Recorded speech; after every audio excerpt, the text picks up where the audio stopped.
We're doing the things. Ugh. I think. I feel like it's been a long time since we were here, even though it was only just last week. But It it's does just- feel like a long time Yes. this time. It does feel like at least 2 weeks. Okay, that's because Hey, that would be accurate. But I wasn't talking about that particularly this time. I was just saying it feels like a long time, but I think it's just because it was a very busy week. So it just feels like there's been a lot of stuff that's happening, which, is the thing. Hi guys, welcome to Age of Myth. Here we do D&D. Yay. Okay. We'll just plow right in. So remember how last week I had said at the end of April I would be doing a thing with Kaz the DM? Wrong. Surprise. It's Saturday. I will be over on Kaz the DM's channel. Hold on, I can do a thing real quick. Where is the thing? This thing. Here we go. Here over there with Kaz the DM's channel, we're doing a thing called House of Game Masters. Look at all those beautiful faces. We are going to be there with Unbalanced Encounters, Catchy Cantrips, Family Fantasy RPG, Pip Art from Marquee Gaming, Grouch Couch, Gamer Mom Luna, Dice and Easy, and the wonderful and beautiful Bards of New York as well. That'll be 2 p.m. Central Standard Time. I had to do some math to figure out what 8 p.m. BST stood for. And I was like, what? Central Standard Time? I was like, what does B stands for? It's like bacon standard time. I was gonna say Booney Standard Time, but Pacific. Pacific. Basic. I love it. Banan Standard Time. So yeah, I'm super excited to see some old friends and make some new friends. It's gonna be a grand old time.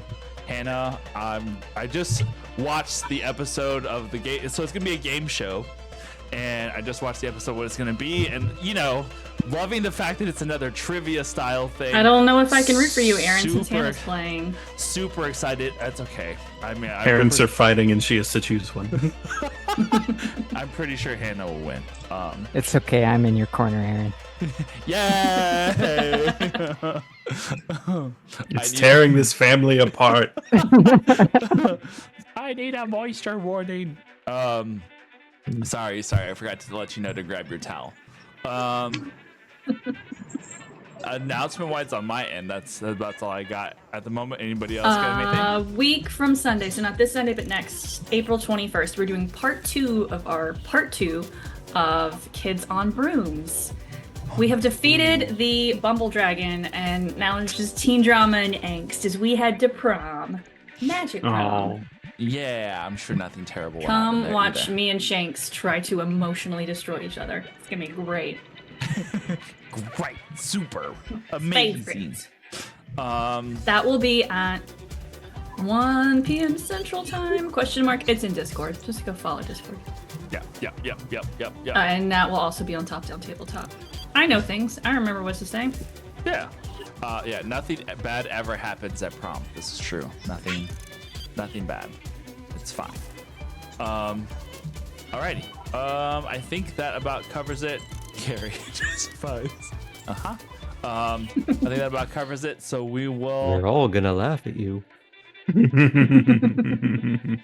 We'll go ahead and jump into tonight's video.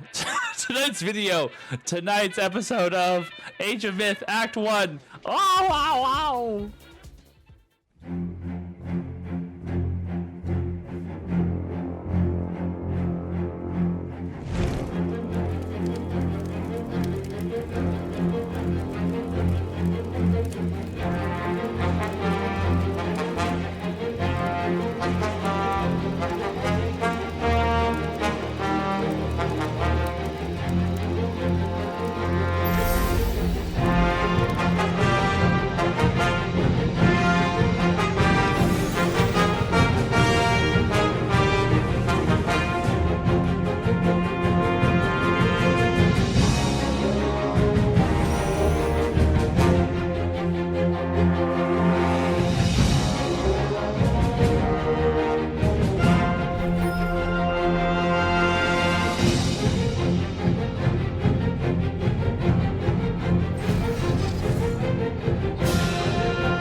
Oh, I guess I should actually press the button to bring us back from the darkness. I will always remember Nah. The void. I always remember one time in Game of Santos we had Shelby in chat and she was like, "The void, it's dark and lonely in here," and I was like, "Oh shoot, sorry." It's just quiet and dark. Okay, does this sound better? Yes. Okay. Mucho. Let's do that. Mucho gusto. Mucho gusto, mucho better. Okay, so we'll just jump right in. Go for it, Phoebe. Okay. We arrive inside to destruction and desecration. They have stolen the light from your holy place, but we will continue to fight to rid it of the darkness. Priests of fear and fervent, unholy worship attempt to call forth something. Laertes works to free those who have been named sacrifice, while Astrid, Cypress, Themisto, and myself turn our attention to end the chanting that makes this unhallowed ground. During the fight, we are pulled into fear, but it isn't anything we haven't faced before. And we are driven by a righteous light in a way that I have never seen. Finally, the battle ends as a priestess, wavering in her devotion to the one called Negush, is abandoned. Another fragment of Baldura to face, but on another day. How could these have been your priests? How were they led so easily from the light into lies? How could their fires have been snuffed out, so overtaken in darkness that they desecrate your holy place in this way? But we are here now. Cypress and Astrid work to lead the villagers, these Salos who were trapped, outside into your healing warmth. Inside, the Mistolarities and I work to reconsecrate your temple. Light will shine inside once more, and it will not be snuffed out. If Negush is here to be a hymn of death, we will sing a song of light and life. You know, reconsecrate is really hard to say in a bad Greek accent. Reconsecrate is hard to say in English. Reconsecrate. Reconsecrate. Reconsecrate. It's okay. Yeah, it is. Orange juice concentrate.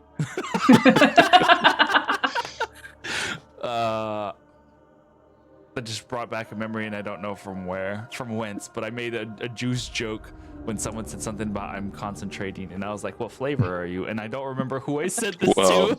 I seem to remember this. Okay, so It may have been me. okay, so then we're narrowing it down. It was somewhere in Discord. I thought I did it at work, and I was like, I don't know what I just did a thing. I don't remember that HR meeting. Puma, hello. Welcome. Okay. So, as we left off with the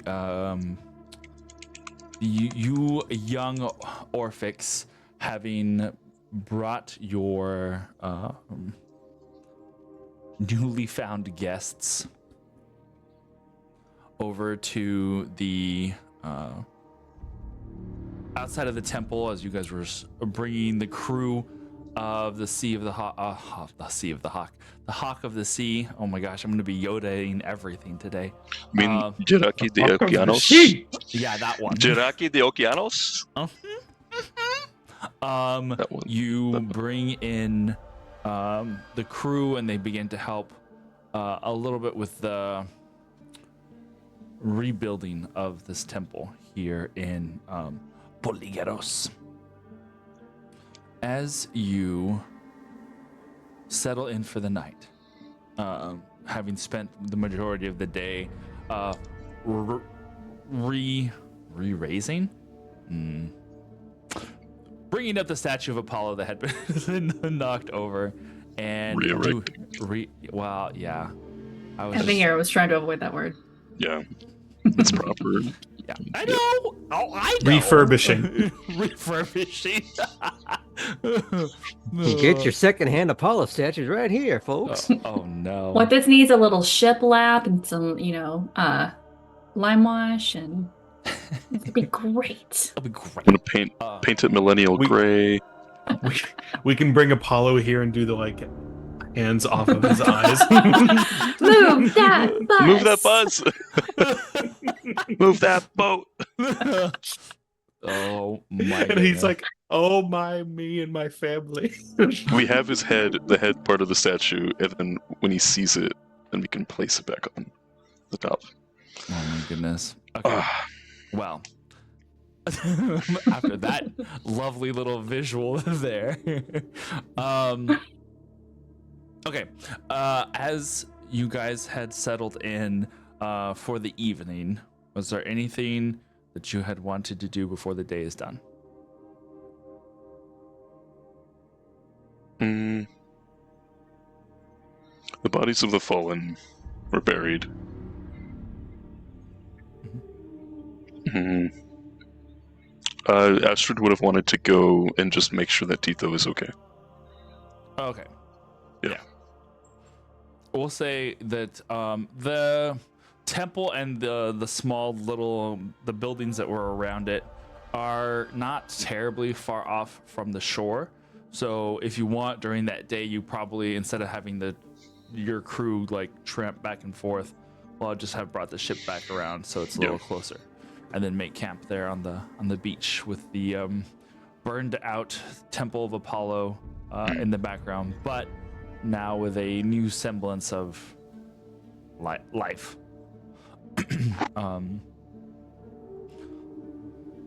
Tito is shaken, but Not stirred. I was struggling so very hard I was not gonna say it. He Bird, James Bird. he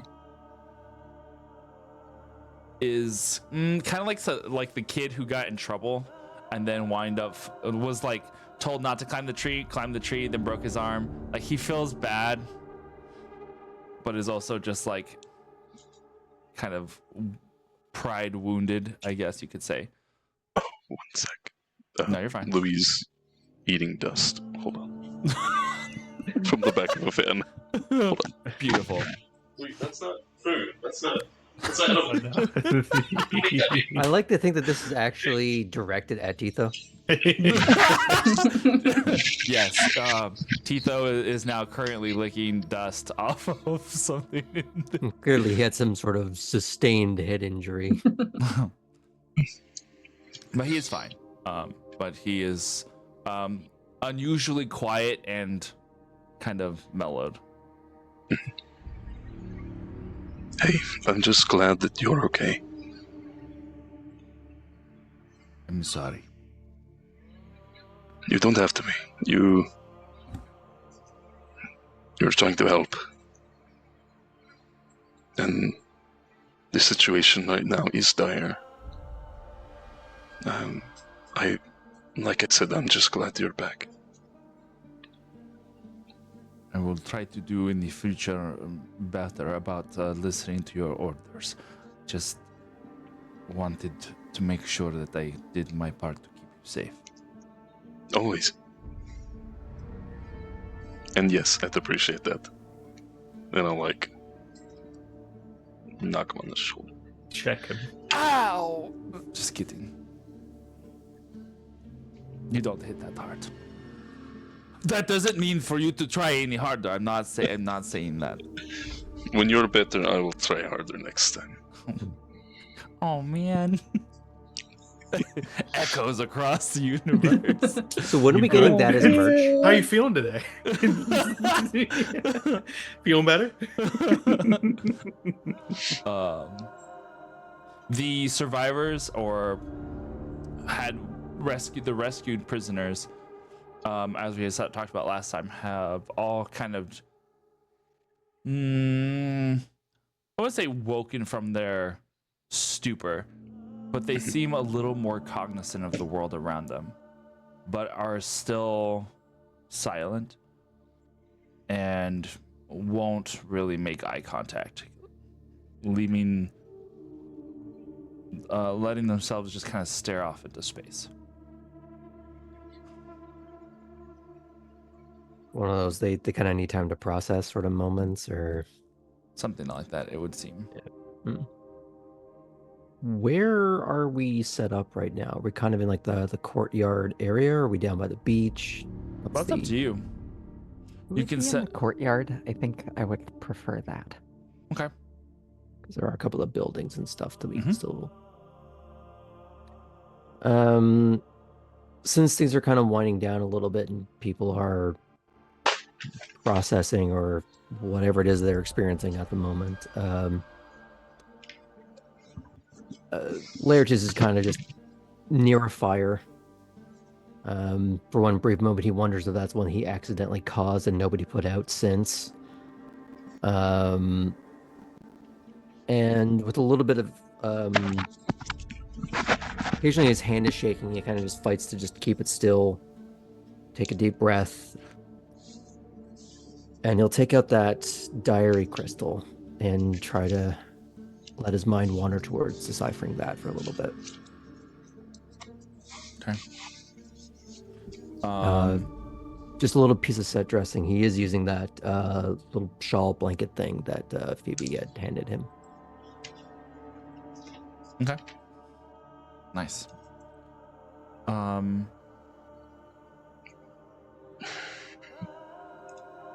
You, as you open your mind and let your mind wander to this,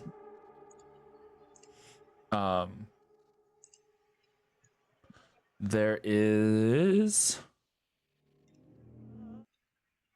a little bit of a little less resistance this time around, as it seems like your mind is kind of navigating the stronger current that feeds into your brain. This crystal, make an Arcana check for me, Sure. if you will.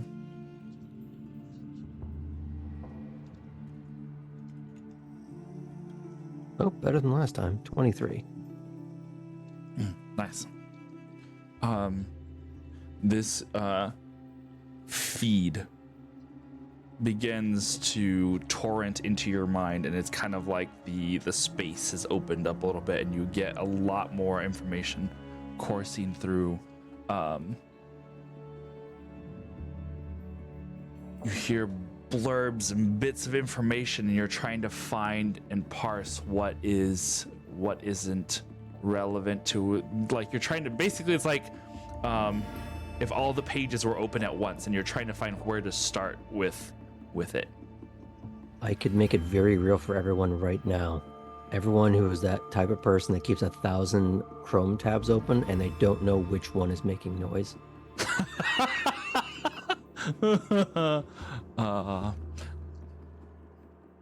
I'm a monster. I close all of my tabs. But yes. We're done, buddy. No, it's okay. Aaron just has 1,000 loose pieces of paper across his desk. That, however, is very real. Okay. With that roll, I will say that you're able to kind of navigate around and try and find like a starting point. Are you? And I guess this will help me like give you information later on. Do you want to like go what's first entry or what is last entry? I think I'd start with what's last and then go to the very start. Okay.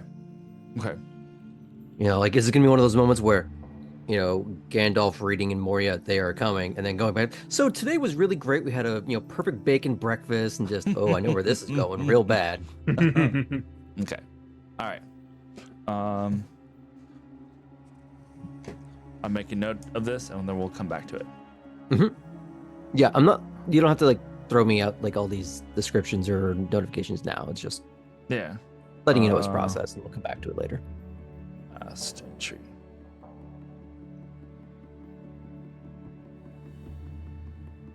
Okay.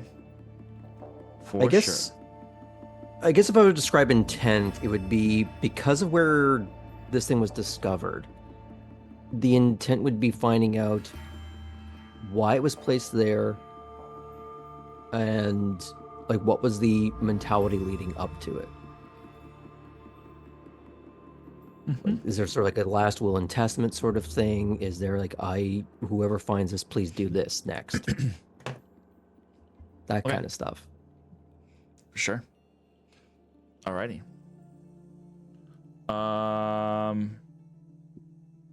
Okay, what about the rest of you guys? Go ahead, Cypress. Cypress has at least once, if not right now, been checking on the map and if in what direction was it Nagoosh? Mm-hmm. Yeah. Gosh. Lou doesn't like the name. No, Which direction it flew off in case it is relevant. you did not see. Ah, It just flew up out of the temple, and then once you guys went outside, there was no sign of it. gotcha. Then Cypress pretty much has kind of just been present for the hostages. Certainly the ones that are in a more debilitated state. Having spent most of his resources to actually tend to them, he's simply kind of just like watch them without watching them so that they don't feel regarded. Okay. Phoebe. I would like, as the sun sets, to be in the temple with the Misto, kind of looking over at the work that's been done. Okay. It's like the last rays of the sun make their way through. Because I'm assuming that like a temple of Apollo would be built to capture both the sunrise and the sunset pretty well. Or can we say that it does? Sure. Just gonna have my arm wrapped around the Misto. Still can't believe it was followers of Apollo that did this. The journal says much about what turned them down this dark path.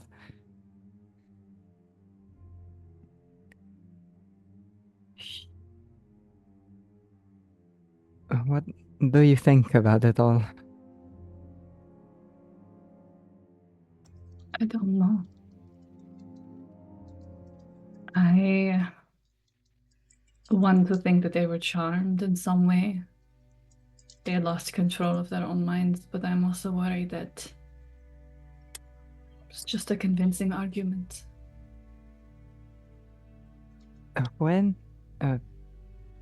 My internet connection is unstable, so if that interferes, I just got the little notification that popped up. Mm-hmm.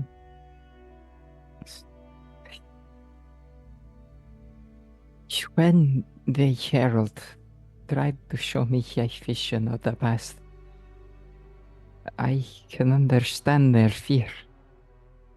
What she showed me was terrifying. But I have to believe it was not the whole truth. What we have learned in only these few days has changed so much of what I believed. But it has not turned me away from the gods. So, perhaps there is a piece that they are missing, something that we can offer to them. We know from Eris and Hecate that they could not face this thing alone. That if the gods were to run away, it was to protect those around them that they did so. So,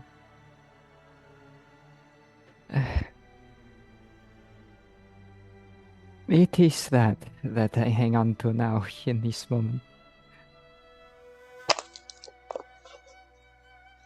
If anything ever happens to me to turn me away from the light, like we have seen happen to others,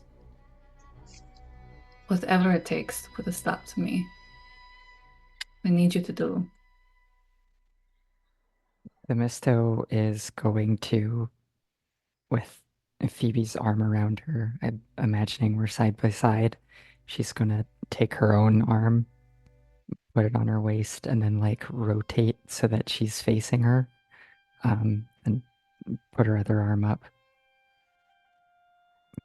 I can't allow that to happen. I won't.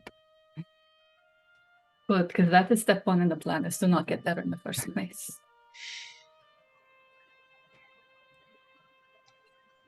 So, don't ask me to make such a promise. We'll find a way. If the worst were to happen, we'll find a way to change it. Good. Don't think I'll much enjoy being a harbinger of death. I much prefer you as a sign of the sun.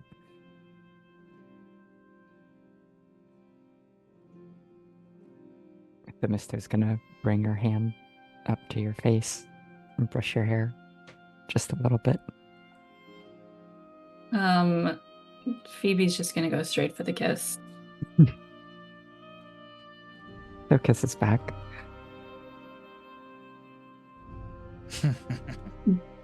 Before I let myself get too distracted, I think we should talk to the others.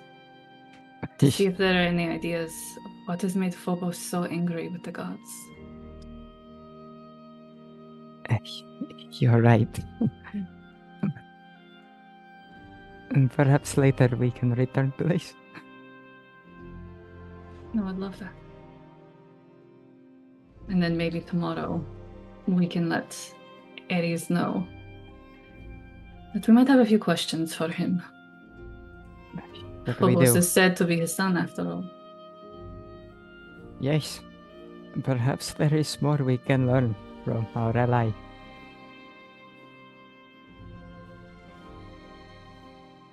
I want to check on Laertes some more too. So don't tell him I said that. I'm going to try to make it look like I'm not checking on him. She did a lot in that fight. We all did. Plus, I gave him my blankets. Not that I need it back. The mister will shift again and tug on your arm a little bit. Come then. Let's go check on the others. And we'll head to the fire in the courtyard that Laertes is sitting by. And don't think I didn't notice that comment.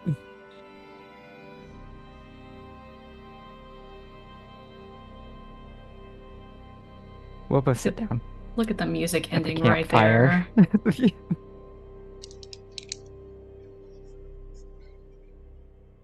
You're muted. Point to the mug. I said, Oh, you too I said- scared? Wow. Are you too scared to actually do this, Aaron? You're just gonna give me a little nubbins? A little nubby. Aaron, Give you a- Aaron, Yes. what I want to see on a T-shirt on this channel is commit to your bullshit. Never. No, all I said it's like I was like, I wish I could say that I knew what I was doing because I don't. Okay. You guys go over to where Laertes is meditating. Yeah. I'll go sit As beside him. as we sit down at the campfire, Themister's gonna take the scroll journal of the priest. I don't know if it came from the herald or from one of the other priests, and flop it down right in front of the fire, not in it, but just kind of dropping it.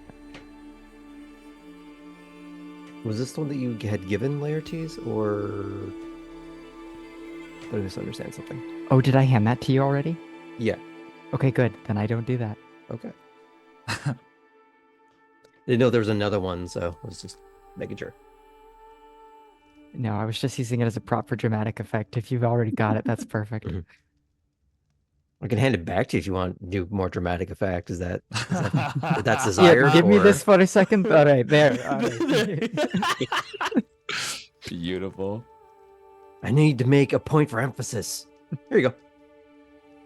Yeah, In that it's- case, I know what Themisto will do. Sitting down by the campfire and putting her hand in the dirt and kind of spreading her fingers through it so that it makes a little like ripple, little dirt pile. She will say, Gaia, please bring the sounds and signs of life and vitality to these grounds once again. Evlo needs your help this time, I think, to restore this place. And then just take the little sensor ball on her sword on her side that's still gently swinging and just kind of nudge it a little bit to encourage some of the unlit scents to waft over that direction. And maybe there's a subtle sparkle of that gold green just right over the surface of her hand, like on her knuckles. And she'll turn her attention to the rest of the group.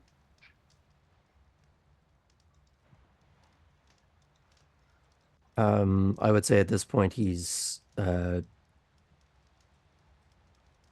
that like 1,000-yard stare, but not from being haunted, but just like he is focused on what he's doing.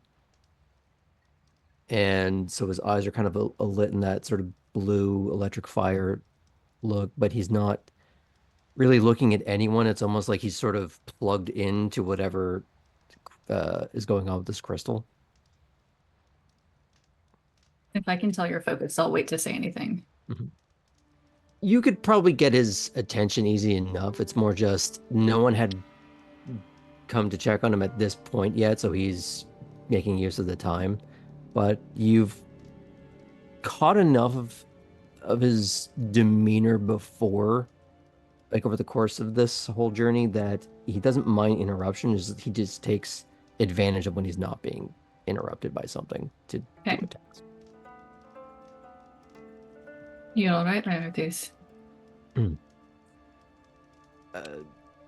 There's this slow blinking process as the diary crystal settles back into his hand, and there's a little bit more of a tremble to it than there normally is, and he just has to support it with the other, and he just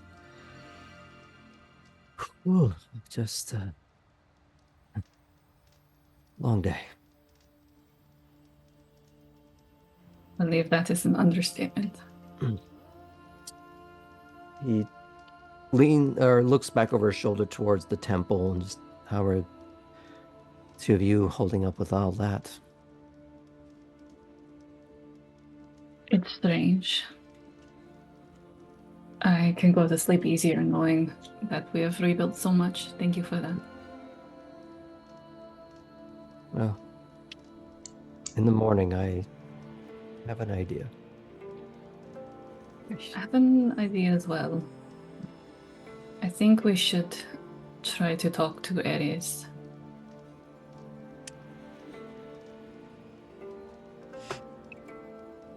Phobos. Yes.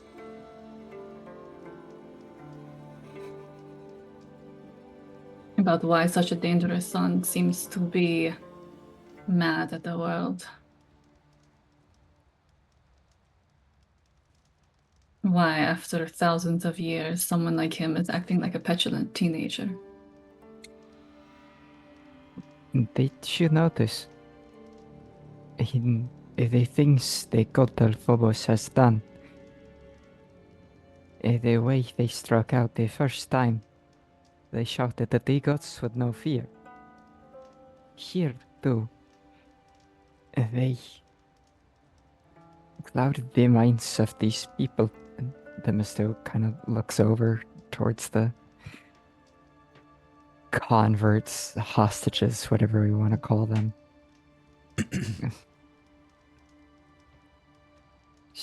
By trying to show them that they could not trust the gods to protect them. It feels almost personal, no? That perhaps the death is secondary. It is wanting to change the image of the gods that comes first. There's been a theme throughout all these interactions and attacks. Corruption. Something being forced on another, or something taking over. Some ways very literal, and others coaxing, convincing. And unfortunately, I think for some people, very little convincing is required. It's easy to look at another path when every other path in your life has been too difficult. When someone shows you a way when no one else showed you a way. And he's going to look between the two Apollo gals. You've always had something, some spark, some personal relationship. Not everyone has. You had a reason for the flame. Not everyone does. There was a time when the flame burned to embers. I know what it's like to be desperate.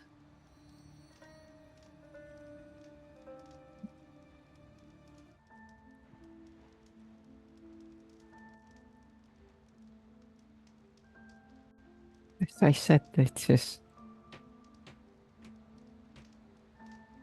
I think they're scared. I don't entirely blame them.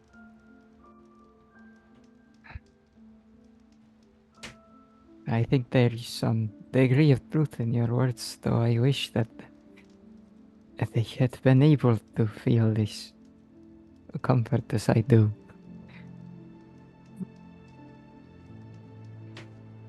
Perhaps they may yet see light again. And if not, I hope that they can be happy in their lives now and not changed for the worse forever.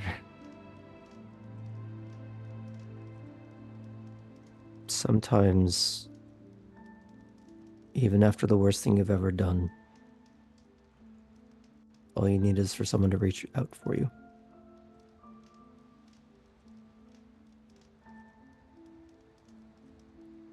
Then reach we will, huh? We've already done a great thing here today. We should not let these somber notes be the last thing that comes from our lyres tonight. Speaking of, we could use some music. Apollo is healing in light, but healing in song as well. Astrid, isn't there someone on your crew who... There's someone, isn't there, who plays? It was Ilios. Right, it was Ilios who played the other night when we danced. Ilios, who played in the night before we Remember when we were all dancing on the ship? were dancing. That was Ilios? It's a beautiful song. He would play music, yes, but his voice, I don't remember. Do I remember, Aaron? Well, in that case, Capitanius, would you mind asking him for us?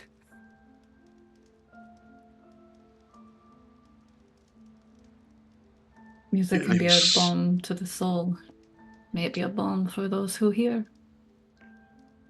Ilios was the one who passed away on the island Oh, in Croatan. right.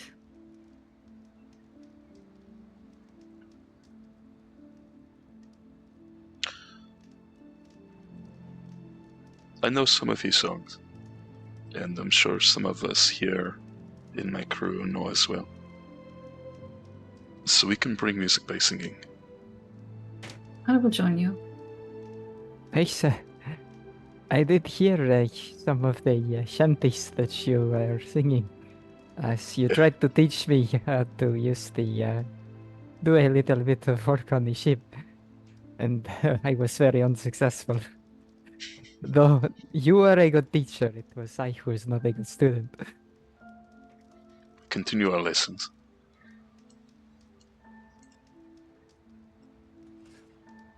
Laertes. Phoebe was first. Oh, okay, sorry. This is a DM question. Have we established in this version of the world what celestial is? No, not really. Okay. Because I think I would like, as we start to like all take turns singing and stuff, Phoebe speaks celestial because of mechanically being an ASMR. There's maybe a song that she doesn't, she learned, maybe doesn't fully understand or understands a little bit. She could sing in whatever celestial is. Like something Diodoros would have taught her. Yeah. I don't know. Should we sing something Diodoros taught me in public? The only reason being, as of until recently, Celestial was kind of like for you here, Celestial would be the equivalent of Latin for us, right? It's like religious language. Kind of. It is a religious language, but it is technically a version of the Drayan like ancient language. So they would speak it like proper Bahirians or proper Drayans would speak it as a it's like an old tongue. So yes. So at this point, it's kind of like nobody really ever speaks it. It's kind of used more in religious rites. But, you know. Could there have been like a song Diodoros taught me or something? Oh, yeah, for sure. Okay. I would like It's to do just that. a dirty limerick that you don't know the actual meaning For of. sure. It sounds really like... Like it sounds like something Very, out of like, Carl me- Orff, like Carmen or something, but it's actually just all dirty limericks. Astrid's like, wait a minute. It's the Gregorian chant version of WAP. Oh no. Diodoros would totally do that. Ooh, wet ass Orphic. Oh my god. That'll be funny because Themisto knows Celestial. So like her snakes are gonna be like, what? And Themisto will definitely smirk and then try to sing along. Yeah, it Cypress won't... also knows Celestial. I think we all do at this point. That's wonderful. Which can be very interesting if not all of us have a reason for knowing so. Yeah, it won't be one of the first songs, but as we like get into this like music point this evening, I would like to sing my Diodoros song.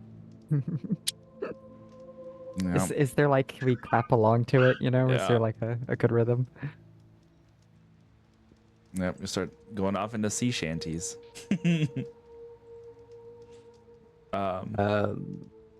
As part of this, Laertes is not going to sing, but what he will do is, you've seen a little bit of how he does magic. Like up close, it almost looks like he's entangling in some cat's cradle of cosmic strings.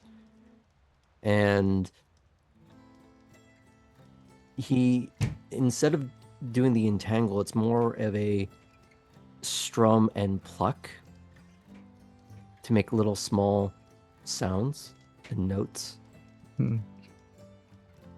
And because a lot of music and math are synonymous with each other, it's just doing these very simple chord progression patterns mathematically that it kind of just keeps pace with everyone in such a way that it sounds like it's supposed to go together. There's a song that specifically I'd like to be sung. It's Wonderwall, isn't it? No. No. It's not anymore. Free I'm bird. gonna just link it or send it to Aaron maybe. You can post it in Discord. All it says is DMCA notice. I've posted it in. Yeah, I posted it in Bard's College before. Okay. but yeah, it's twin. Oh, beat me by that much. Thanks, Graham, for posting the Discord link. Yeah, if you're not in there already, you can go and check it out. Go to our Discord and then scroll down a little bit. You'll see Bard's College. That's where we put all of our music stuff. Cypress, what are we gonna say?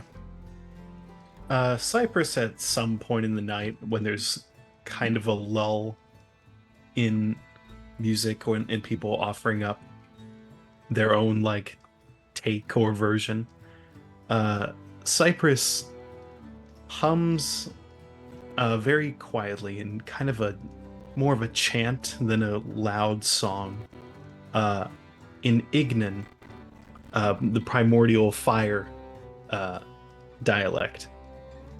Pretty much a song that's very reminiscent of Remember Me from Coco.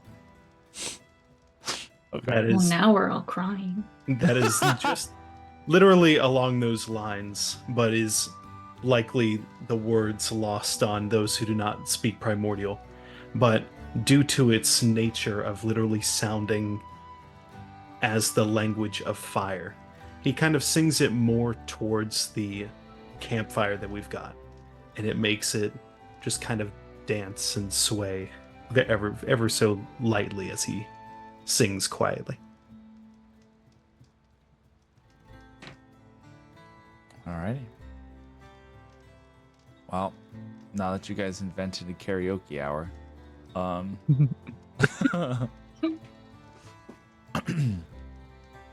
right. Well, with the passing of the last few hours, as the starlight stretches across the horizon, you guys eventually settle into your bedrolls and wherever you are choosing to sleep for the evening, staring up at the beautiful display of the stars above. The brilliantness of the galaxy beyond and all of its colors that kind of light the starry night in this beautiful and perfect evening. You guys can take a long rest. Yeah. The mister's cheeks will have been flushed watching Phoebe. And eventually, as we all start to go to sleep, Themisto would wander over to her and whisper in her ear.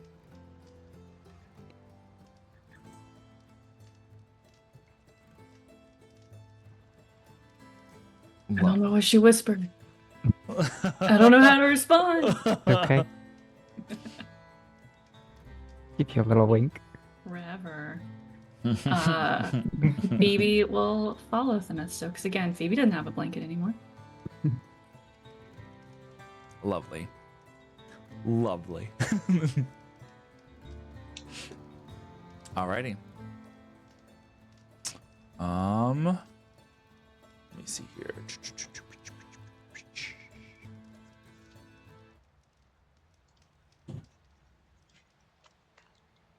Bright and early, if that is all.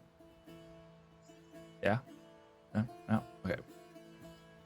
Bright and early the next morning, the sun begins to rise upon a cloudless sky.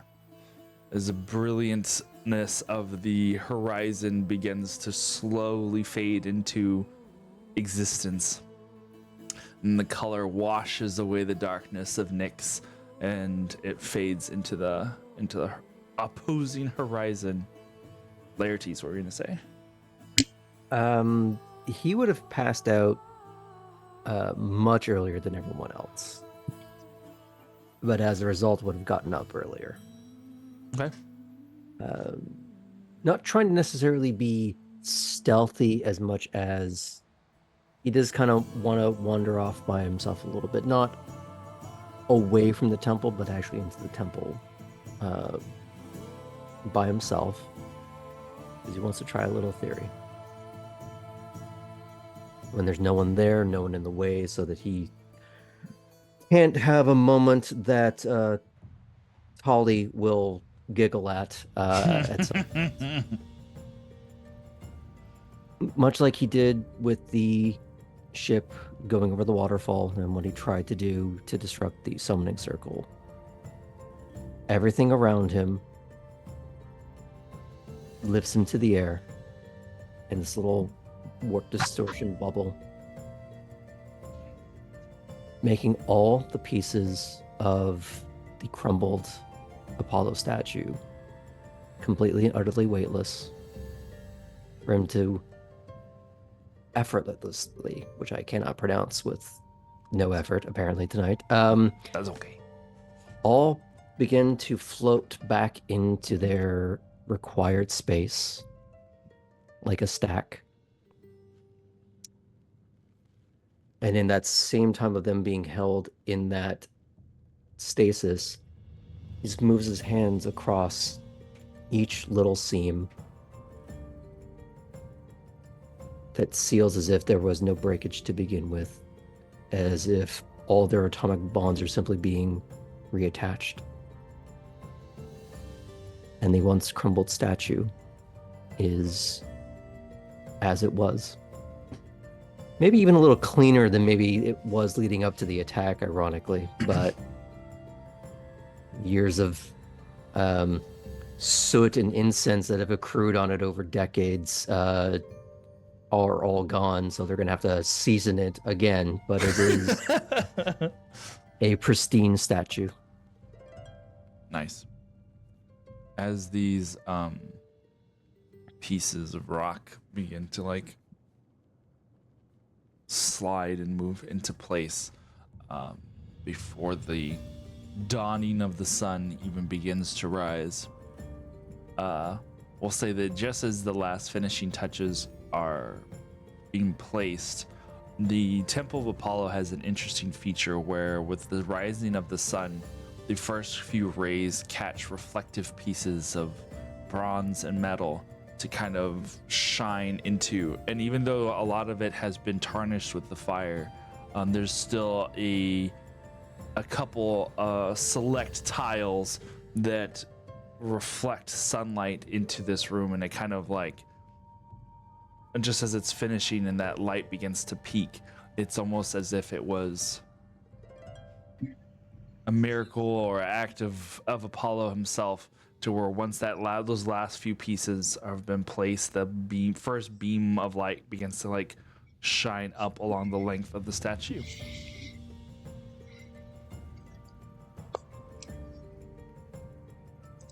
And there's that solar wind that kind of blows through the temple a little bit as the sun begins to heat the air.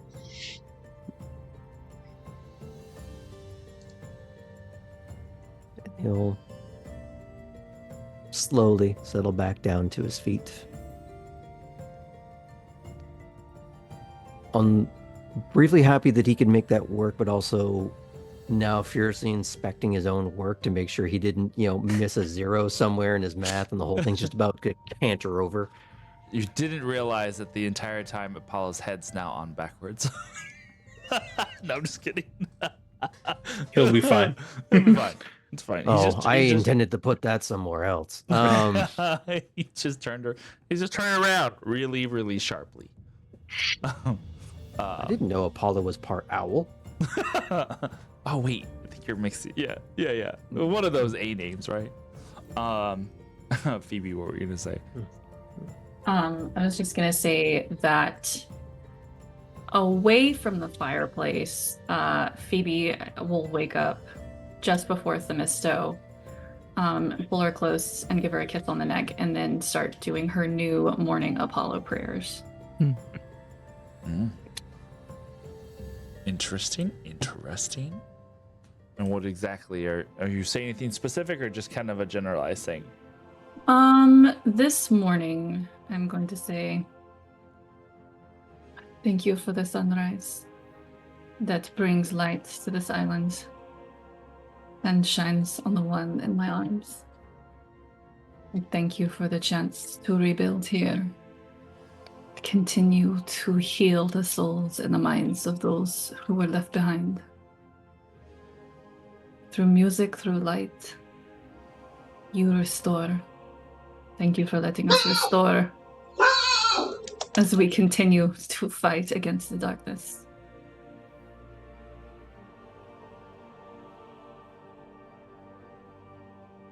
Nice. Once Themisto again, will reach Darn up and seabirds. brush Phoebe's side. Once again, you've beat me to the morning prayer. I think you should probably say yours too. Guy will start getting jealous that she does not get prayed to as much. Yes, I will say mine too. But it is nice to hear yours.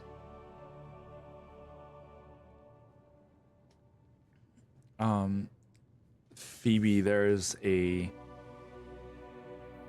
just as before, there's a moment after Themista has finished speaking that you get a sensation in your mind of acceptance, and it's like knowing that someone knows that you're thinking about them, kind of thing. It's just this weird assuredness that you've been heard. And the comforting words of Themisto and the comforting presence of her seems to mirror that blossoming of warmth within your heart.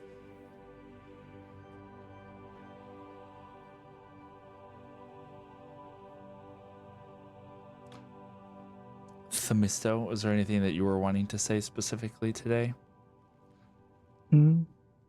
She's already consecrated the temple, and she's already given a little prayer to Gaia. I think in her prayer this morning, as she sometimes does, she doesn't always add words.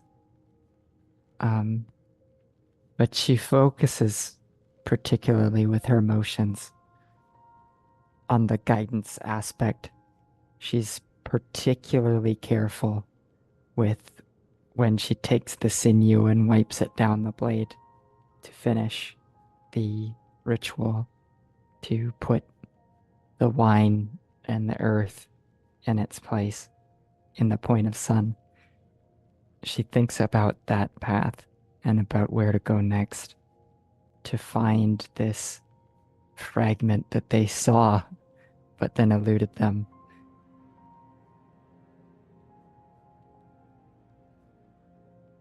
Okay. I think you know.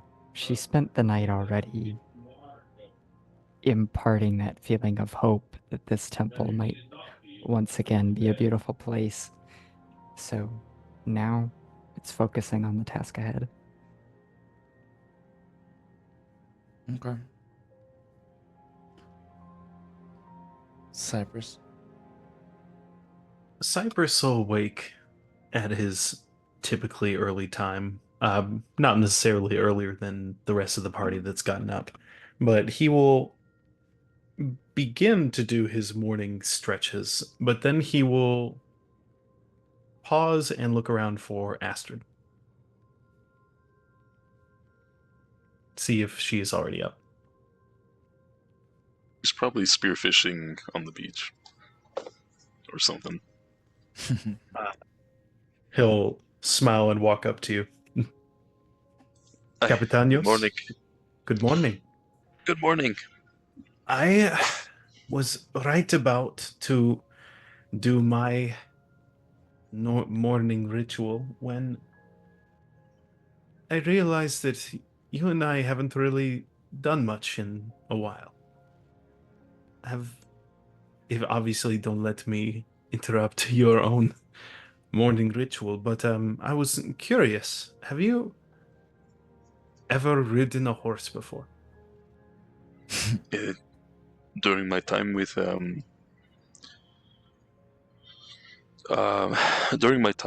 Artemis, yes, I learned how to ride the horse. Any interest in riding a water horse? That does sound interesting. Then if Astrid is open to it, Cypress will summon Carisha, his water steed, and pretty much just either let her ride her amongst the waves in whatever cool elemental fashion is presented, and also just kind of enjoy the morning with Astrid. Okay. She's definitely going to, as soon as you let her take the horse, she's just gonna, like, take off in the direction of the ocean, trying to see as far out as she can go beyond the waves. Coming back to you, and then asking if you want to jump on with her. Of course. He'll just jump on right behind you.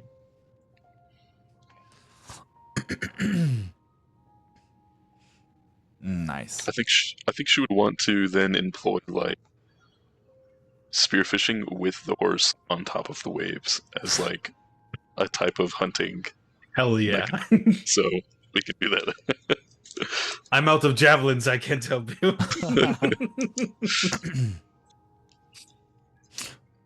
Oh no, Phoebe took my last javelin. Wait, where's Phoebe?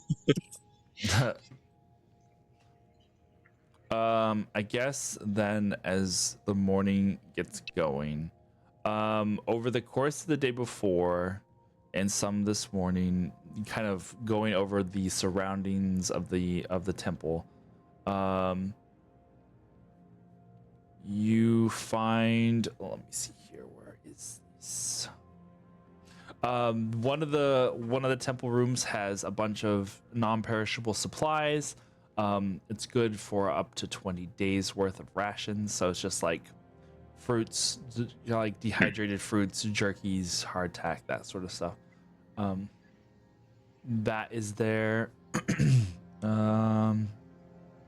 You also find a bunch of sets of leather armor, a dozen slings. There's swords, scimitars, and a couple of long bows, as well. Nice. that were stored up by the priests slash cultists. Are any of the former captives speaking this morning? I was going to ask the same thing. They are, none of them have spoken as of yet this morning, but they are at least looking around. Some still seem kind of lost in thought, staring at the sky wherever they were laying down, or kind of just like rolled over on their side, staring at the last embers of the fire. But they seem a little more cognizant than they had been the day before. I'd like to, as Misto and Phoebe come back to the main camp, like to begin passing out rations to all of them. And they eat. They're very hungry, so they definitely are eating as much as possible. I think the one that Cypress used heroism on last time, she is who I'd like to speak to. Okay, for sure. Laris. Laris. I'm assuming you try to ask her name because I don't know why I said it out loud. And that's all she says. I feel like her name is Laris. No, she'll say it. I mean, she just goes Laris. Laris, I am Phoebe. Could you tell me where you come from? We would like to take you home if you would wish to go there. She brings up her knees to her chest and kind of like lays. How old does she look? Young, but not in her teens, maybe mid to early 20s. Okay, so close to my age. Phoebe's age. Would. Sorry. She just kind of curls up. Puts her arms on her knees. Pathis. What was that, Aaron? Pathis. It's on Serifos.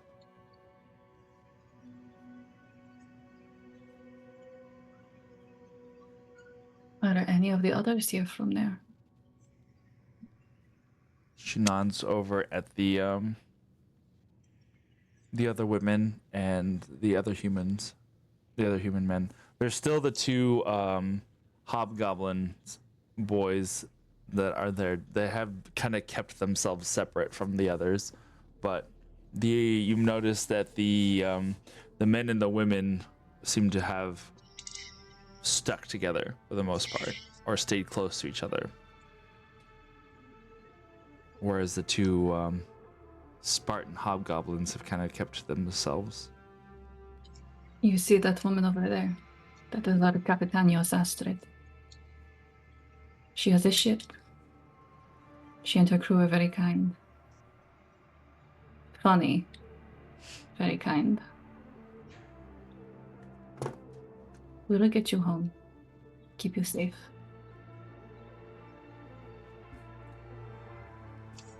There is nothing to fear anymore.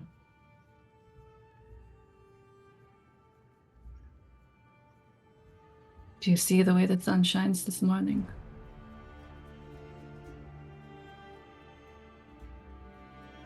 The light has come back. It always comes back.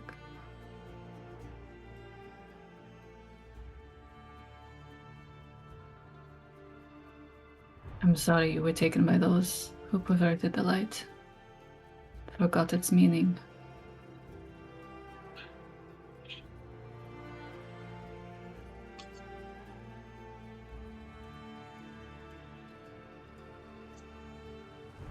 She just shakes her head. Having nothing to fear does not mean that we are not afraid.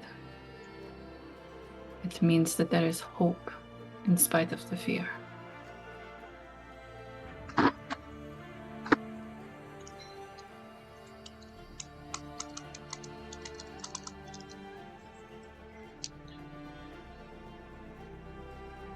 The world is different now.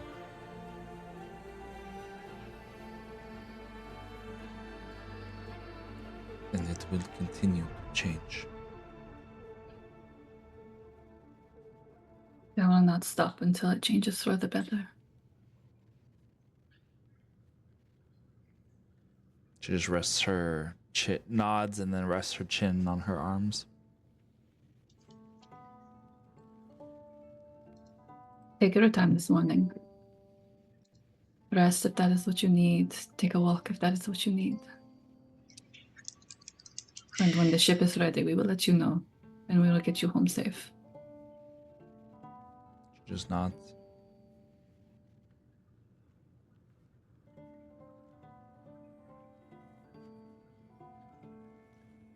What were you gonna say, Themisto? Themisto will have kept nearby, maybe helping to bundle up some of the ropes that the crew would have brought from the ship to raise the statue of Apollo before Laertes put the destroyed elements back in their rightful place. And, you know, just kind of take that conversation in, keep it in mind. And then she'd like to try to speak to some of these people too. Mm-hmm. No one in particular. Doesn't really matter. But if they're all kind of hanging out together, just to the group, and whoever decides to speak up is fine. And likewise, if any of the party feel like chiming in, it's not intended to be a private conversation. So,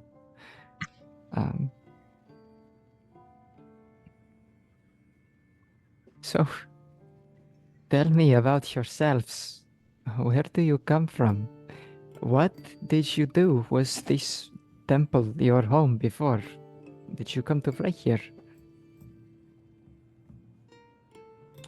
I'll say you see most of the men pay you no attention. Still lost in their own thoughts. And even some of the three women that are here, only Laris is the one that looks at you directly, as you're speaking.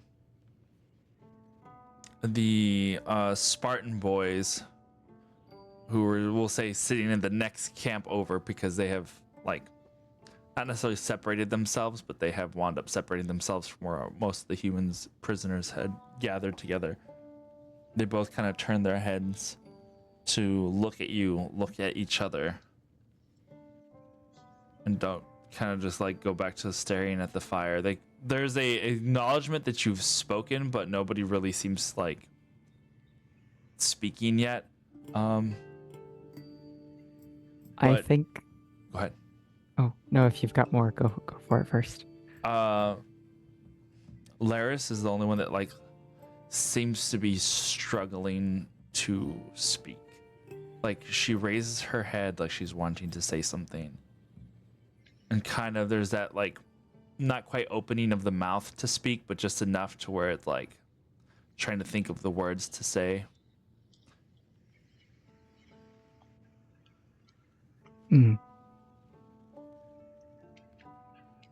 Well, take your time. Eat the food that Phoebe has brought you. And perhaps I will check in with you later. I have these ropes to bring to the ship, so.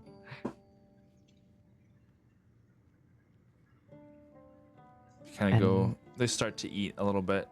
Go ahead. The mister's gonna turn and noticing that the Spartan guys looked up, she's gonna head over to them, see what's going on with them.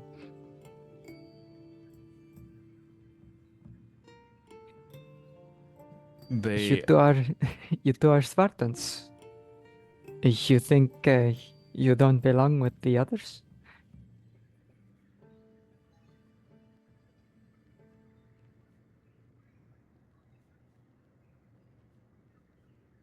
they don't want anything to do with us. Why would that be?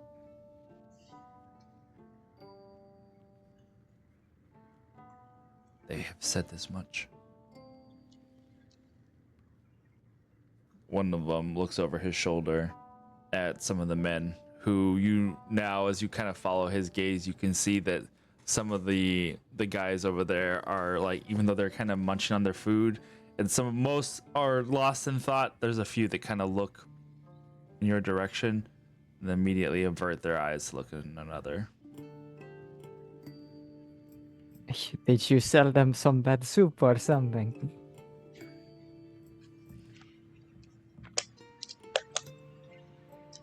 They do not like our people.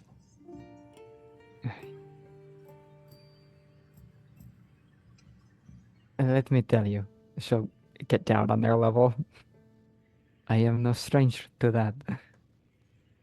Her snakes are just been out this whole time. And it's one of those things that now at a closer level of like personal space, they're kind of now they're like, oh yeah, like they had seen you, but it's now that you are in front of them that they really seem to see you. The one that has been speaking, his eyes kind of widen a little bit, and he like averts his eyes and looks away. It's like, I did not realize we were in the presence of a priestess. That is fine, and I am not one that will turn you to stone either, so please look at me.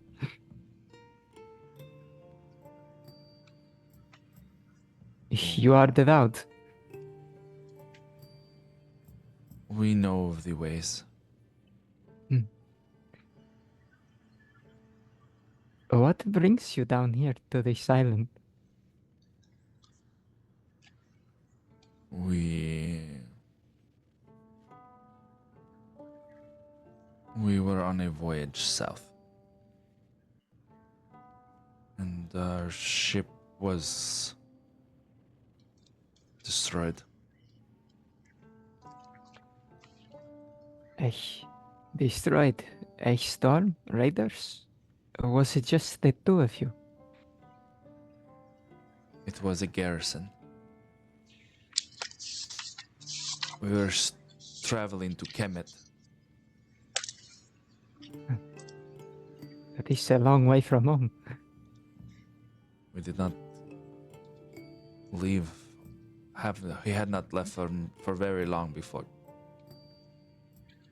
our ship was destroyed in the night.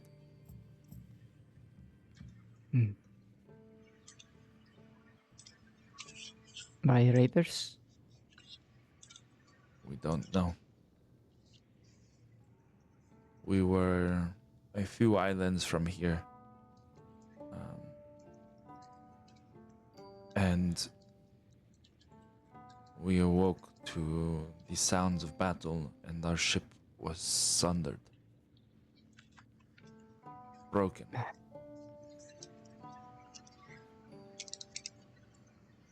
I am sure your companions fought bravely.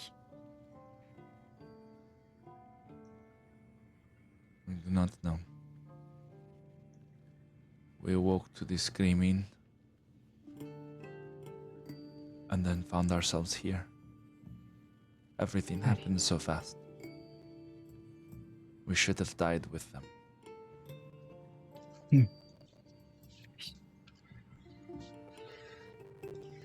That is a beautiful thing to think, but it does not bring them back. At least this way you carry their names with you. And you can carry their strength in your deeds going forward, huh?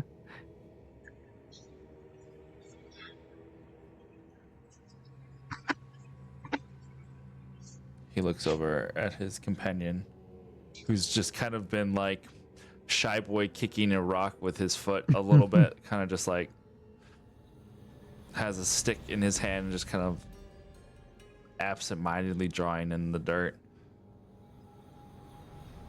Priestess, Yes. is what we saw true?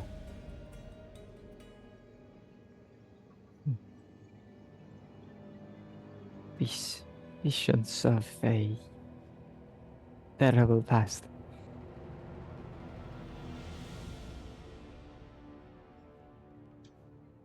The gods are not what we thought they were. Not what we have been taught that they are.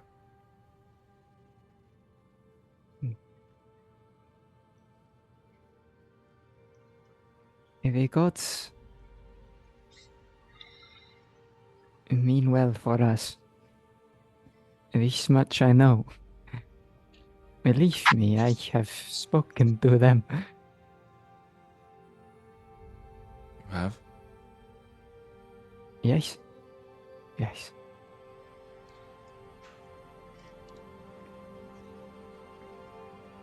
Then why?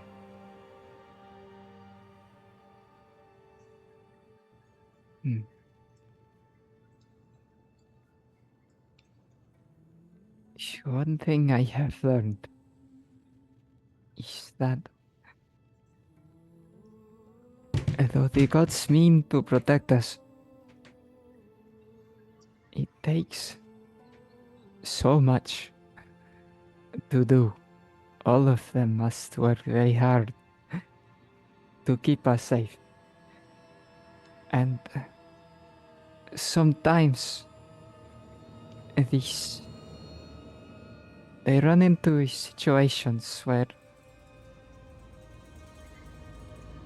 their powers are not fit for the thing that they are facing. What they need is us instead. I know it is hard to think. How could the gods need us mortals? But in this case, it is what is happening. I tell you this now. I trust you with this. And because you have seen what I have seen, it is only through strength that we will survive this.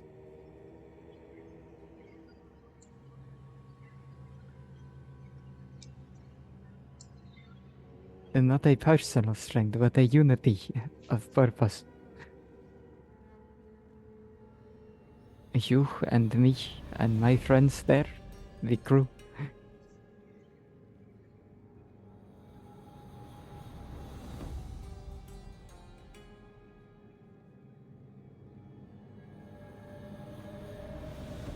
I have never before seen the gods in person. Never before seen or even imagined the things that I saw.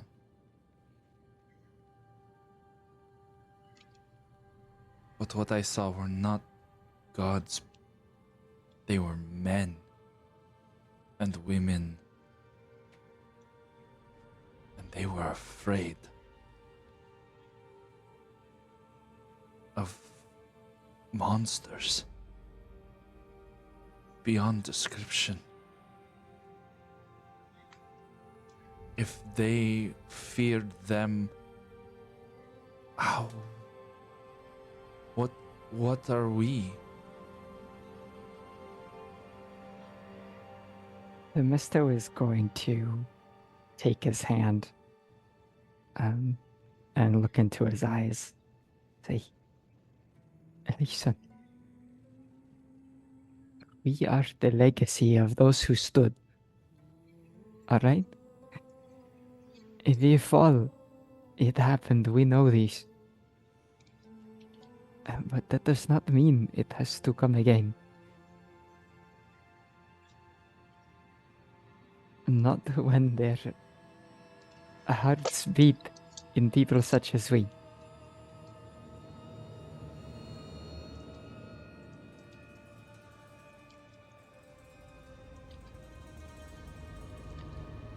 Make a persuasion check.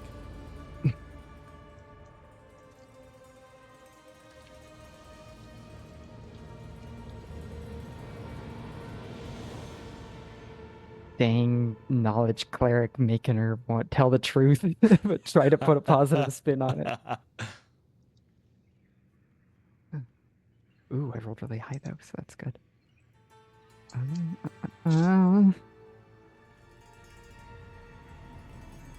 24. 24. All right. Yes. He looks down at his big, meaty red hand in yours. And he like looks at your hand. We've discussed this a little bit, but you do have some scales to your skin, right? Yeah, she has bits of scale in places. We'll say that his eyes kind of lock onto these things. He just kind of follows it up your arm, from your hand up your arm, and finally makes eye contact with you. And you see, for all of his, because he's a fairly big boy, well, hobgoblins are fairly large, and he's probably also early 20s, very, very young. And when you look into his eyes, you see in those golden irises almost an innocence that kind of burns back.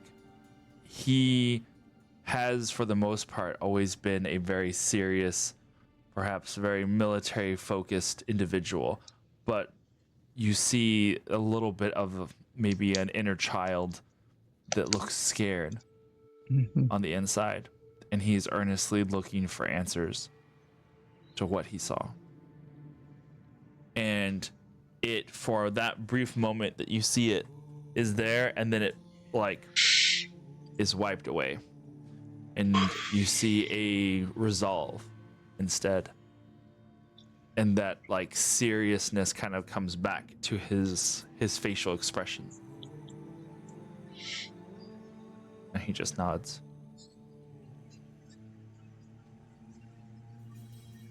Davos.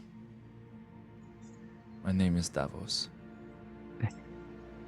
Davos, I am Demisto. Know that you have my blessing.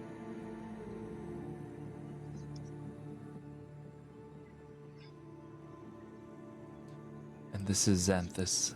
He is my brother. Xanthus, you go with my blessing as well.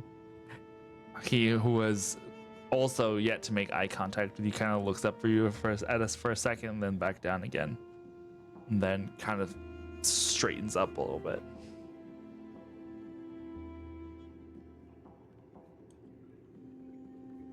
Thank you, priestess. We shall carry your words.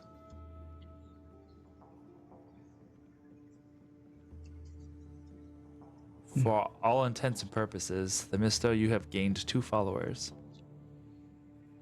Well.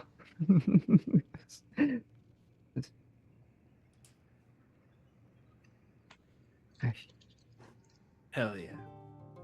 Know that what I say to you today, it counts for all the Spartan people. Some of the strongest in the Aegean.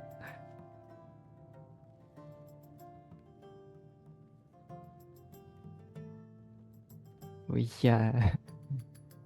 those like us, we show that ferocity on our skin, huh?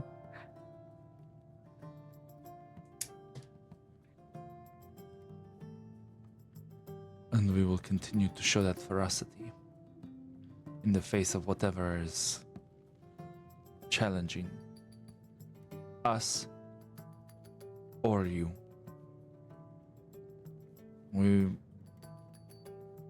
He stops, looks at his brother, who just kind of like looks down and then kind of shrugs his shoulders a little bit. You may count us as loyal followers of you, High Priestess. ... Oh, she introduced herself. Oh, she did, right? She did say Themisto. Themisto. I am not a high priestess yet, though I do aspire to be Pythia. Then we will do what we can to make sure that that happens. Though I don't know what the efforts of 2 lowly and abandoned Spartans will count for, but we will do what we can. You can do more than you know. You will be welcome aboard our ship, I am sure. I may have to persuade the Capitanios, but it will be no problem. You are sturdy. There are oars. We've noticed a surprising lack of strong backs amongst her crew. We will make sure that they learn what it truly means to row the Spartan way. And he kind of smirks a little bit. Themisto will smirk too. Themisto, if you look across just over at the next campfire at Phoebe, she's just beaming at this whole conversation.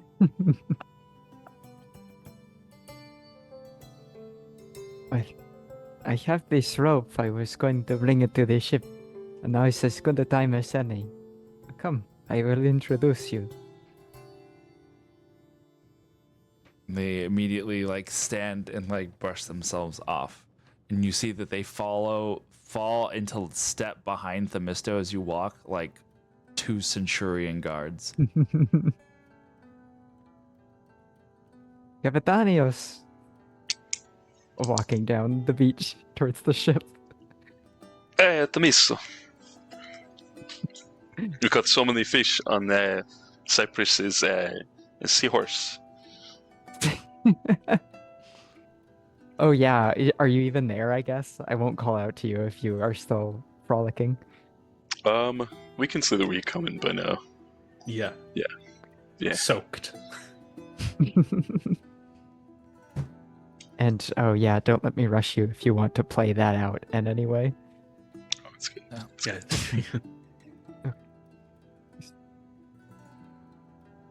These 2 soldiers would like to join our crew. Of course. They look strong. Are we I don't hiring? I guess so. Wait, what'd you say, Cypress? Sorry, I was just, I didn't know we were hiring. But excellent. I could use Spartans. Everybody can use Spartans. Few can afford us, though. Oh man, Astrid's Athenian, isn't she? This is tense. I am. Yeah. She doesn't discriminate, though. We'll have to show you the Athenian way. It We may not isn't- be as strong as you all, but we have the endurance. There is definitely a mirrored raised eyebrow from both of the brothers. It will be interesting to see how you manage to do the Athenian way. We have only heard stories of your competence, but have yet to see it for ourselves. Perhaps She's we going to. have- Oh, go ahead. She's going to walk.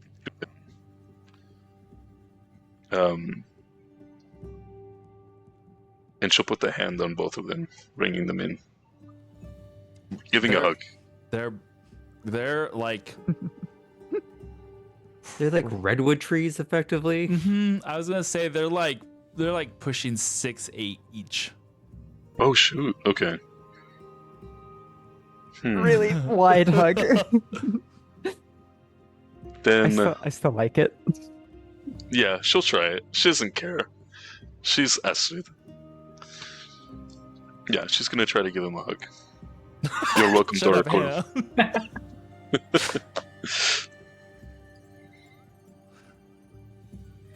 Then perhaps we have a way to learn ourselves. We have much to learn from the likes of your legacy, Spartans. Whatever is required for the priestess Themisto, we will be more than honored to do so. She's gonna look over to Themista with like a, oh, okay. I'm glad to see you two are up and about, out of the days.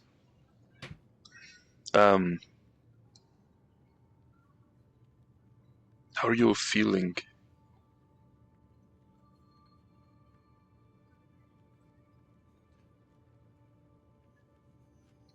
What we have spoken to the priestess, she has done no small measure of reassuring. But what we saw, we will not unsee.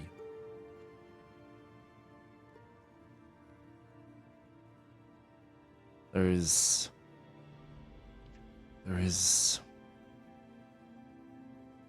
a plague that is being unleashed.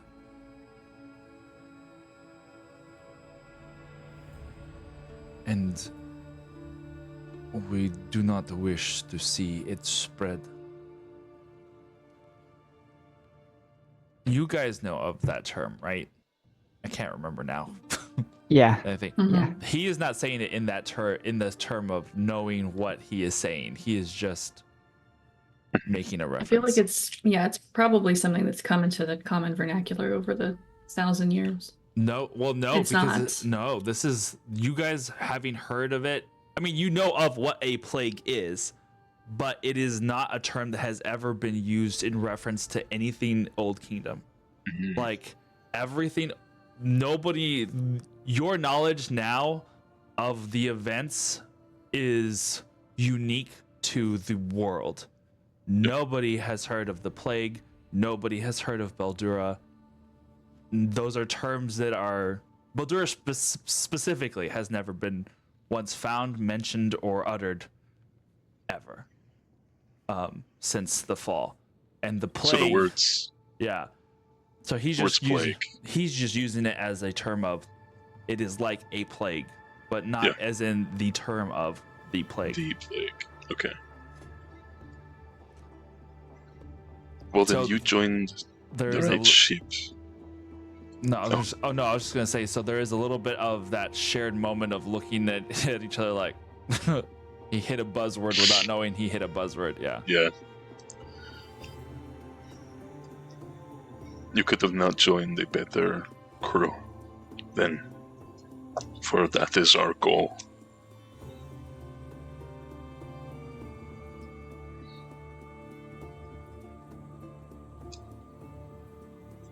Then you have our shields and spears, provided we acquire them. There's a little bit Spare of a few javelins. He narrow. You see, Xanthus, seems like the younger brother, kind of like narrows his eyes a little bit, and then cocks his head to the side. Are you Theban? Yes. Your accent betrays you. But that's all he's. That's all he They're says. definitely both taller and older than Cypress. And So was that a yes? Do you have any spare javelins? Oh no, they don't have anything. That's why they were asking. They were like, if you have spears and shields, they'll use them in your.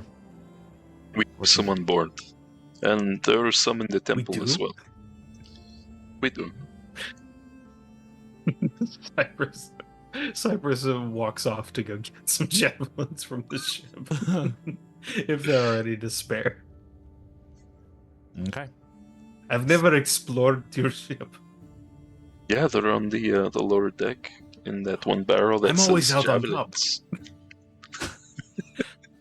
I'm like either asleep or I'm on deck. I don't know all the. Anyway, thank you. And he goes to get a few javelins. Capitanos, could we make the island of Serifest our next port? Of course, That's That where is- the rest are from. that's what I assumed. We take them back to their home. The city of Pathos, specifically. Pathies? Okay. I'll make away with Nikos.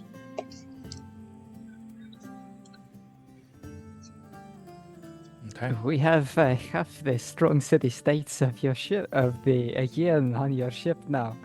Or, to be soon, we could hold our own games.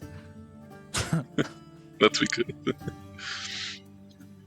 I don't know if I can compete with the Spartans. I've seen you do a great many things, Cypress. Don't tell them. Don't tell them. Yeah, So Cypress, especially when your hair gets really luxurious. And I'm sure that's just a compliment to what's always present. But thank you. You both are being too supportive. This is not how it. okay, well then fine. And then Phoebe will just like hit you in the shoulder. Ow! I didn't have time to put my shield up. We'll do Yeah, it we faster could- next time. It's heavy. Look at this thing. I'm the shield master here. I have the feet. All of us have feet. I was trying so hard not to make that joke. Everybody looks down like, and Oh, if you do say that in character, Phoebe is gonna laugh. Yes. Cypress just turns red, but he is smiling. Laertes, are you there at this point? Nope. Nope. Let me go find Laertes if we're getting ready to leave. But Yes, I'll follow you. I'll go with you. Actually, no, she's gonna head to I'll go with Nikos. you. She'll head to Nikos to get ready to prep with everyone from the crew to get back on the ship. Are the Spartan brothers following Themisto? everywhere. Are they gonna let Phoebe go up and hold Themisto's hand? I will Without say, a background check and a retinal scan and what's the password? There is a little bit of a Davos tries to not necessarily like he kind of stands between you two at first, but until he sees like this is acceptable, then he'll take a step back. But at first, like when you start to approach, he's kind of leans forward as if to say, like, you better. Oh, okay, never mind. Is it all right if I will hold her hand? He just looks over at Themisto for. I mean, if he's ever seen anyone with a gooey crush, then he can see on her face that it's fine. Yeah, I mean because he's not dim.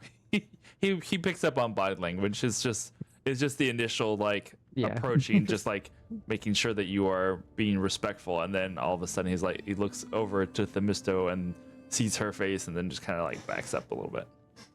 He's about to go, and Homer Simpson's into the bushes. None of my business. Is gonna like hold your hand and whisper as we walk close together towards the. If we can't see you, I'm gonna head towards the temple, assuming that you're in there. Themisto, do you have guards now? Believe I do. They needed some support. They wish to give it back. Well, I'm glad you have someone to keep you safe, though we will have to find a way to dismiss them before tonight. Yes. It should be no trouble. If he gives you trouble, I will have to be the one that steals away the priestess, kidnap you.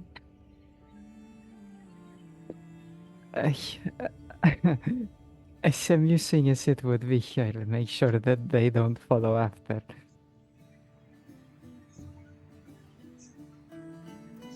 Phoebe is just gonna giggle to herself for a second and not say anything out loud.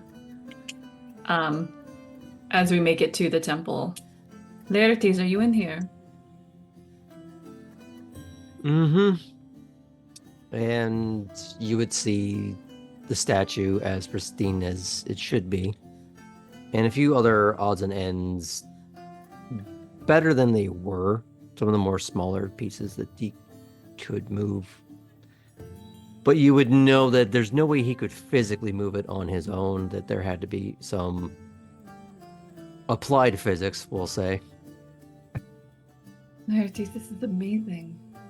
This is beautiful. Like the day it was built, perhaps. You see, at this point, he was actually in the middle of actually doing applied physics, not just the euphemism, but there's a few jury-rigged like lever things that he's using to put things back in place or move them out of the way, made to work with his diminutive size and strength, that he could just sort of really emphasizing the principle that, yeah, if you have a large enough lever, you can move the earth. And so he was kind of just in the middle of that, like he's just about to just tip this thing and just go, I mean, if you can do something, it's kind of your responsibility, right? That it is. I appreciate what you've done here, Laertes. I needed something to do this morning, so might as well put the mind to work. Tell me, it almost looks like you have worked the stone yourself. You do statuary as well as philosophy and mathematics. And music, don't forget about the music. And that too. If the Renaissance had happened, I would call him the Renaissance man. The word exists at the time that is applicable. Polymath. Ah, yes. He looks around to see how he can really explain how he's starting to do this, and he finds a smaller piece of maybe shattered marble that he hasn't quite gotten to yet, or a tile. And you see him wave his hand towards it, and it lifts in the air before it drops and cracks apart. and he'll bid the misto over to him as he sits down in front of it. She'll motion to the two Spartan guys to give her a little space, and They post she up will. at the door. Perfect. Did they She'll like go and- jump or startle when the thing broke or floated in the air, or? I will say that their initial attention, they're startled when it broke on the floor. Mhm. Their initial attention though has been like the doorways out. They don't seem to be wanting to look inside.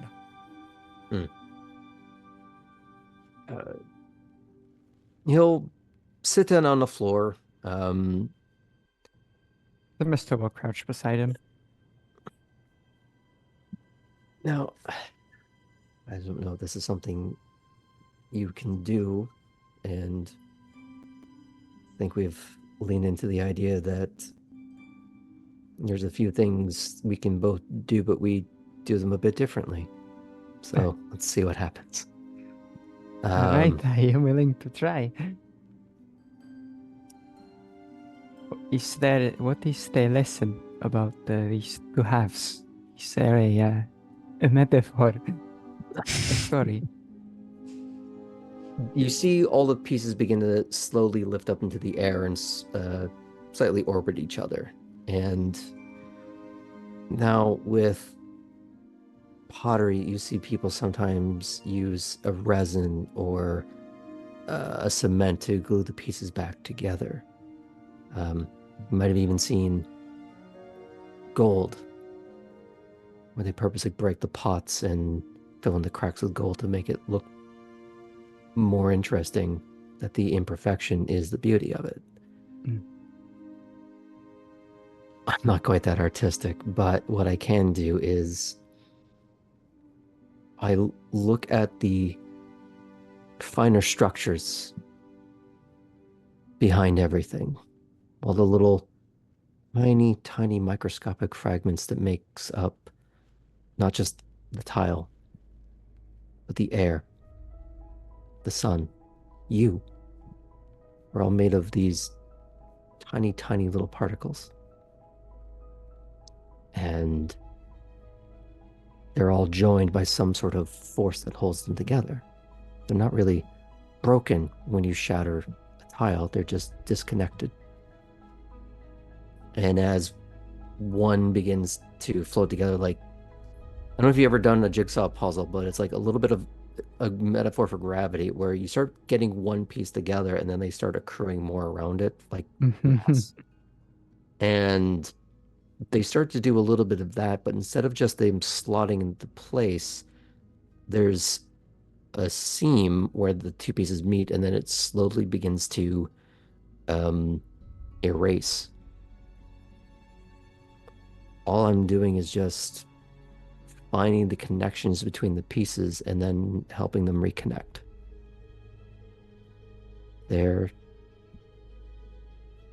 It's not that I'm pushing them back together as much as I'm letting them reestablish their own bonds and connections again.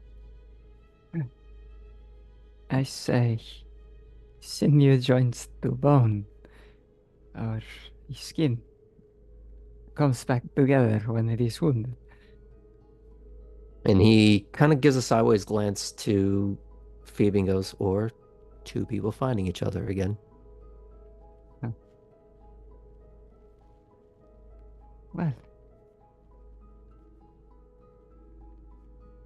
may I give this a try? It slowly all floats down. There's still pieces to put the tile together whole again, but it's been started. So, He just gets out of her way a little bit. thinking about Laertes' words and her own, and the idea of two people finding each other again, she thinks about how she sometimes notices this sparkle in the air. She noticed it when they were first brought together And in that fight that night, and again throughout some of the times that she has prayed, there's been this wash, this rolling sea of glittering green and gold. Faint, but there. And like the little things that make up all this stuff of us. Is that what you are? And she's gonna think about them. Come together now, here. And run her hand along some of the broken pieces of the tile at their connective points, tracing her finger down through it. And hoping that she will cast Mending here in this moment. As you are tracing your finger along these edges, almost as if in response or in with the example that Laertes had said about the gold, you see like maybe like an inch and like half inch to an inch on each side of your finger. There's these little golden like lights that seem to just appear out of nowhere and then fall into line around your finger, almost like you're doing like your finger is the zipper, and as it comes across the edges, it kind of sews it back together. Themisto almost jumps back a little bit as it completes. It's like, this is incredible. Laertes, I think that came from me. I think it always did.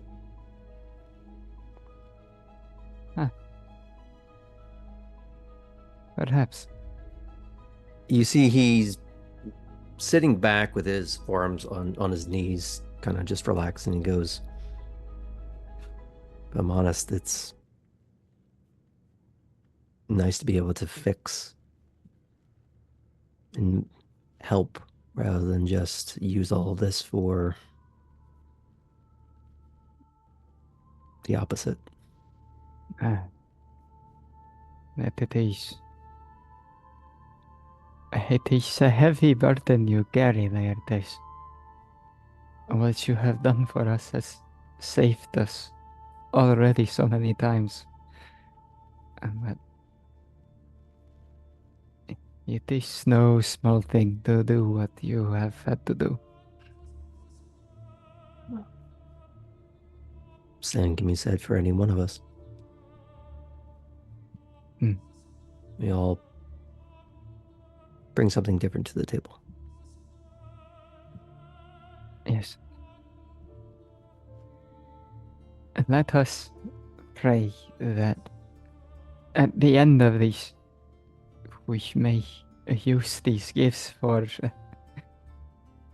the construction of great works, whether it be in the hearts of people or in places such as this. I've never been particularly religious, but that's an idea I can subscribe to.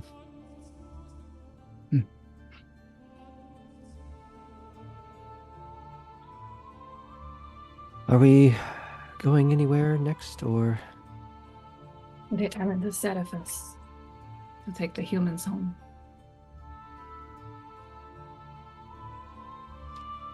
Well, There's a moment whenever you say that the that Xanthus, the younger brother, kind of like turns from his vigil outside to look back inside, and kind of goes back to. And from what I can tell, these two are now following Themisto wherever she goes. Now Davos turns and kind of does the little curt nod. I do apologize, I don't think I got your names. I'm Phoebe. Davos. And this is my brother Xanthus. Nice to meet you.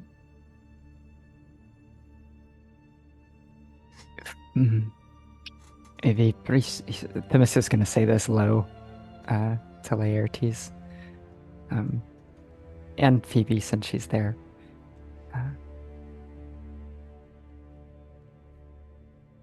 those two Spartans, and they saw things here. The cultural Phobos showed them glimpses of the past, traces of what we are facing. It has affected them greatly, but they want now to try to do their part to make sure that what once happened does not come to pass again.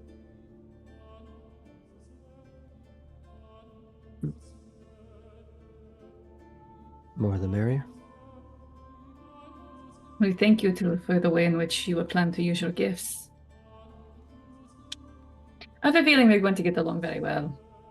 At least I hope so. I do spend too much of my time around him still. As long as that is her wish, then we will not get in the way.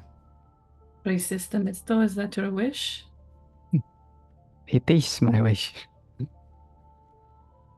As if the matter is settled, they stop paying. They turn their attention back to the doorway. Oh, good. That's going to keep being a thing. Which part of them following or me being a little shit sometimes? Yes. Anywho, shall we? Yeah. We should. They must all stand up. Okay. Well, as Astrid has been getting the ship ready for sailing and the rest of the crew as well, so it's like packing things up, then we will go to break here as you prepare to leave Poligaros and head northwards to Seriphos.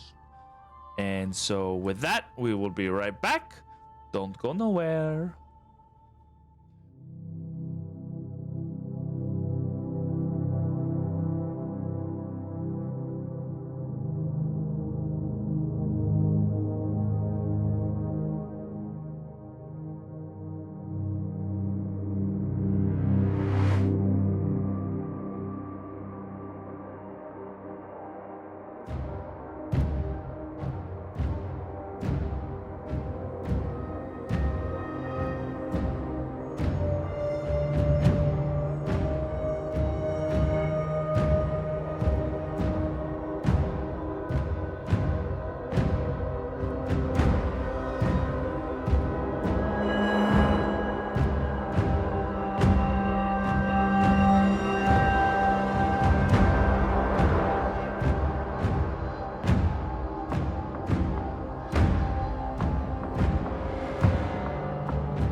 we're back. Okay. Okay. Well,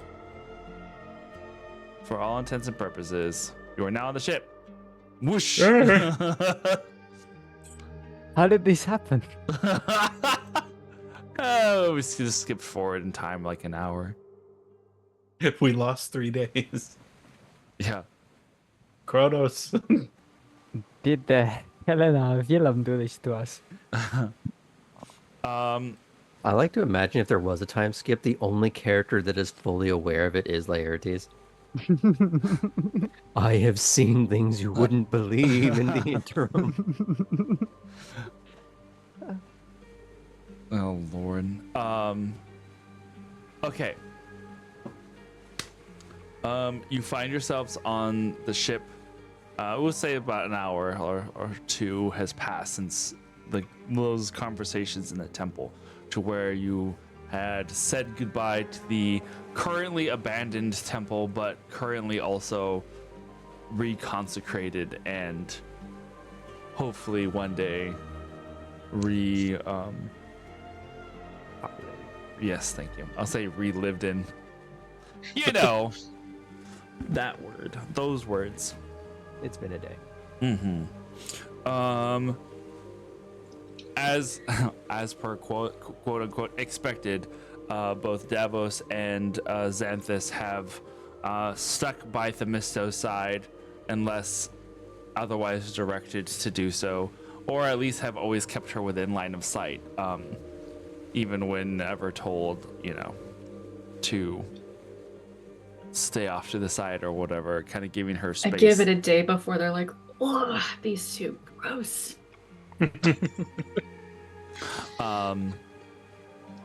The villagers of Pathis, you see, seem to, for the most part, the two other women follow Laris around. The other human men kind of seem to stick together for the most part, but also tend to stay within eyesight or wherever Laris is as well. I'll Kind of stay a s- close to Laris. Okay. And on the journey to make conversation with her and hopefully kind of like draw out some of the two women with her. So what kind of place is Pathis? We'll say that right now, kind of staring out in the direction of where you are headed. The men kind of leaning up against the edges of the ship. Laris's hair blowing in the breeze.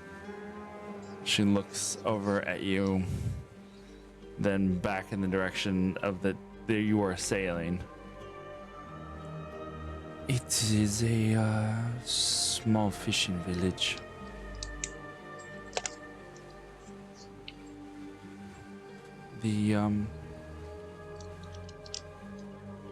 She nods in the direction of one of the harder looking men, Agenor, and some of the others are fishermen from my village. I was from a fishing neighborhood in a much larger city, but at times our piece felt like a village. Well, it is all that my family has, so we try to take care of our own. Once Agenor and the others went missing, I had to see what became of my people. It must have taken a lot of courage.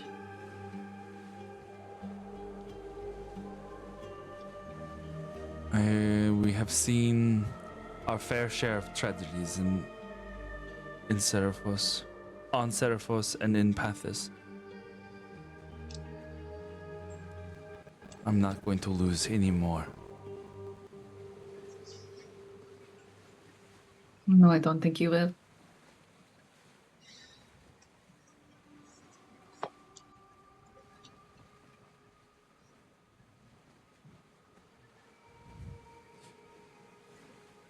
May I ask something? Of course.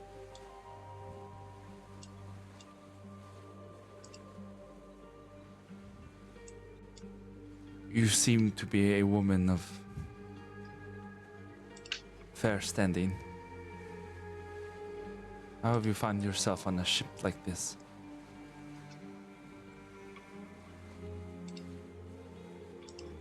It took a long time for me to realize the paths that had been set before me. I got very stubborn for a long time and refused to move my feet. And then when I finally stepped forward, the gods led me here. I find that hard to believe. In which part? The gods would have led you to a vessel like this. Apollo has taken me to some unusual places. But he has led me in ways to help people. He has led me to people that have become very special to me. And each place that we stop on this ship, he has given us a way to help.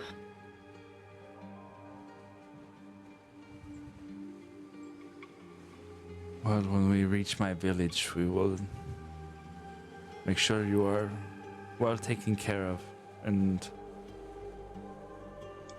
paid appropriately for what you have done for us. No, we have everything we need here. I have love. I have a warm place to stay at night. And if not for you, then for the captain. Now I will let you take the captain. She has a crew to take care of, so I cannot speak for her.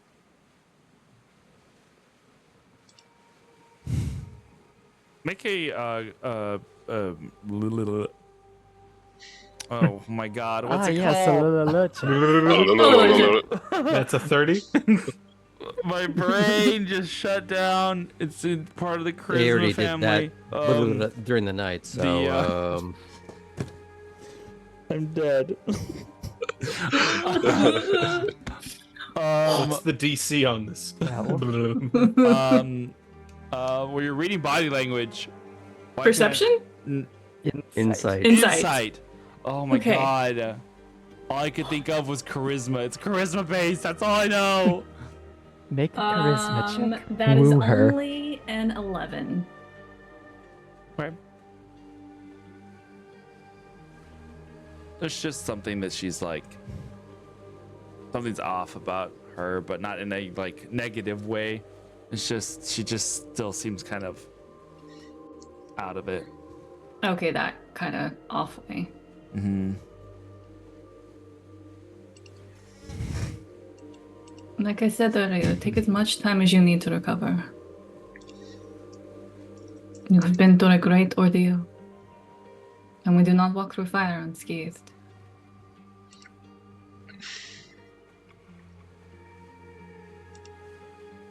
She doesn't say anything.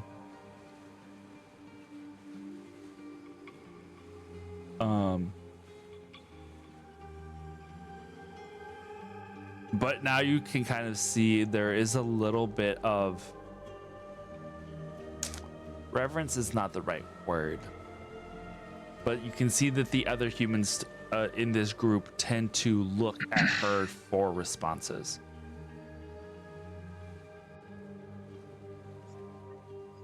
But that's all she is. Oh, it's all you. I would say you would have noticed. The only payment I ask for is something you have already done for your village. To continue to take care of those for whom you are able. Those you have been put in charge of. We will do some. We will take care of those who are ours and be a lot more wary of those who are not. But never forgetting hospitality in the process. There is a balance between taking care of yourself and taking care of those in need who cross your path. We shall see. May Apollo's light illuminate the shadows so you can always tell the difference.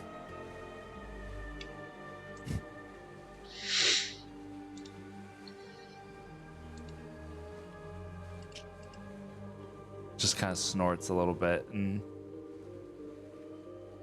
stays looking forward. She's gotten a little feistier the more she's waking up, it seems.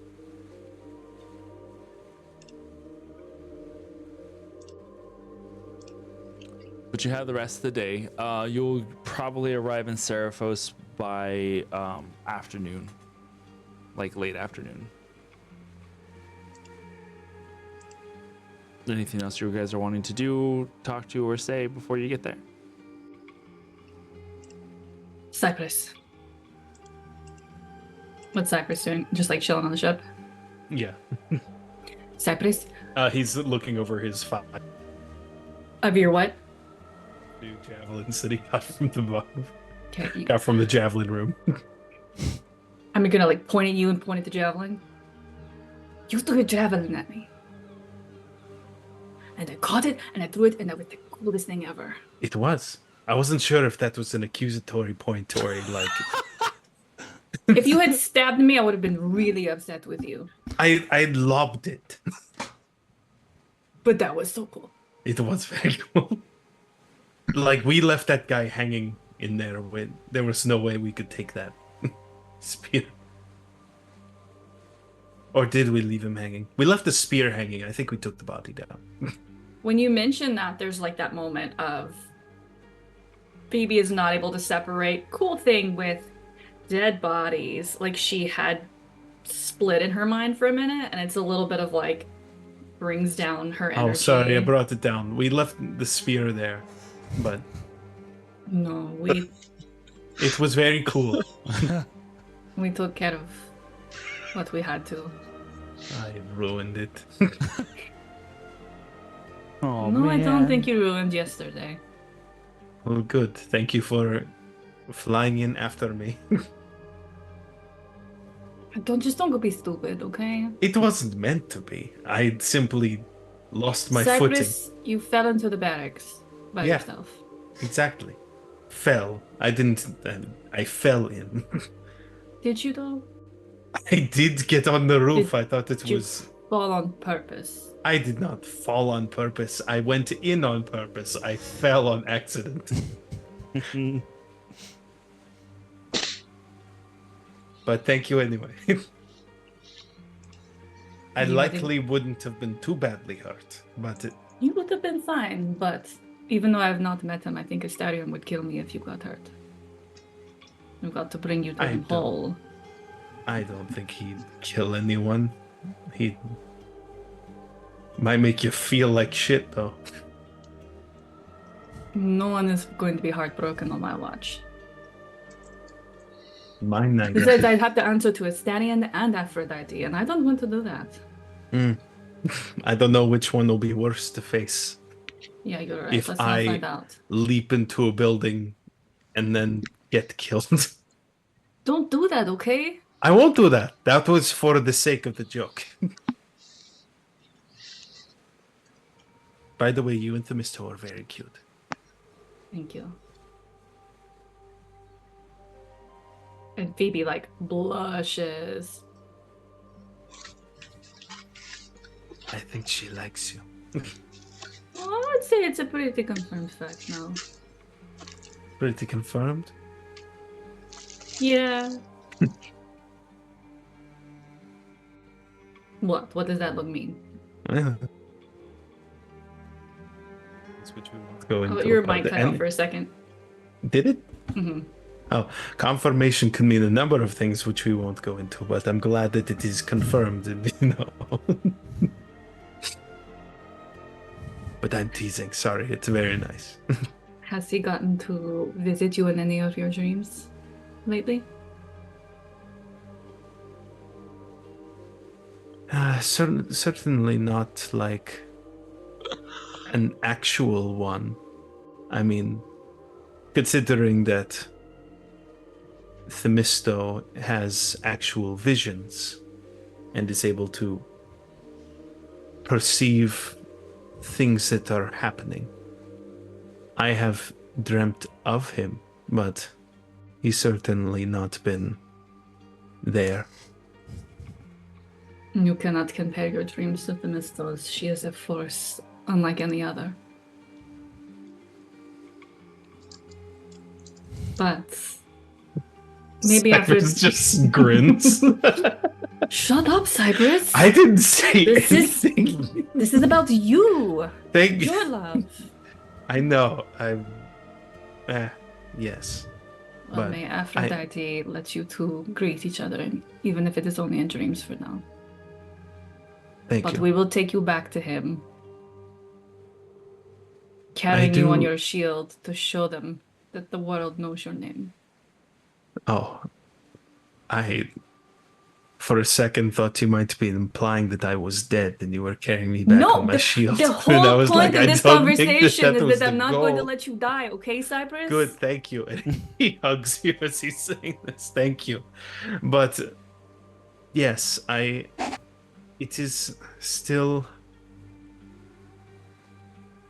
I'm torn about it because of the pact that I made, but I need to know that he's safe. Far more than I need to be allowed to come back. Maybe you can lend him one of Themisto's new bodyguards. They do not go anywhere without her.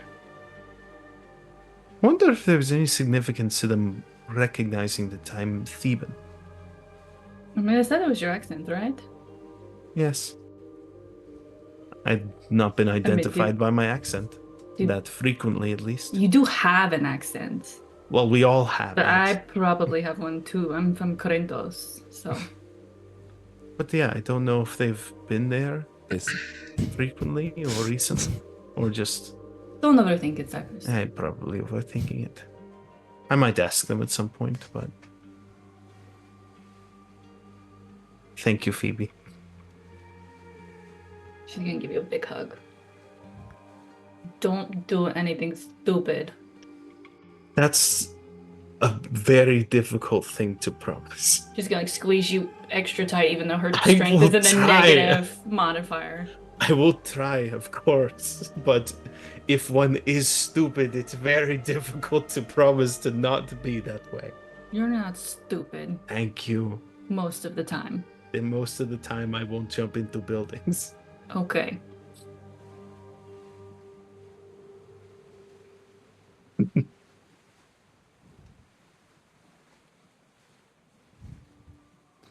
love it.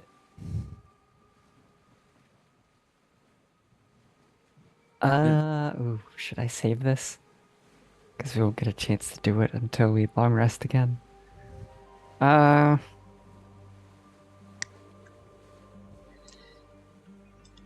Commit. Yeah, I'm gonna save it. Commit. We're gonna save it. Just in case. Okay, dokie. If it was talk to Ares, this could be a good time. She was thinking about casting Sending, yes. But I feel like maybe when we drop the folks off at Seraphos, maybe we'll learn something more. And since I can only do Sending once a day, I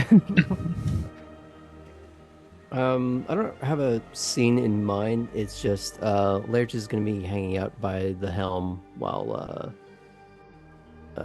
Captain does her thing. Just kind of studying how the ship is roving about and kind of just trying to understand her way of doing things.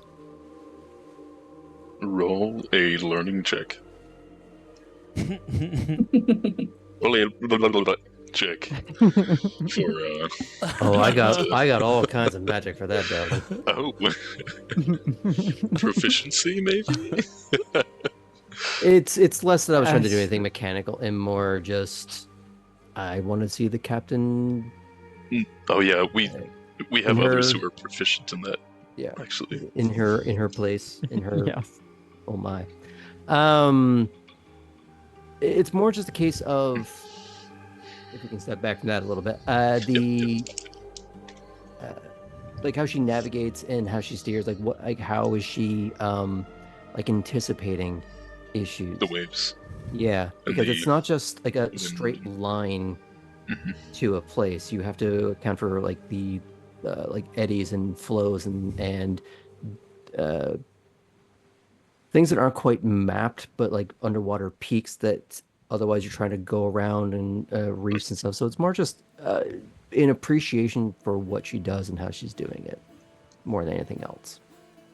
Appreciating that it is a skill and to an extent a science. So just enjoying that part of it without getting in the way. Yeah, I got you.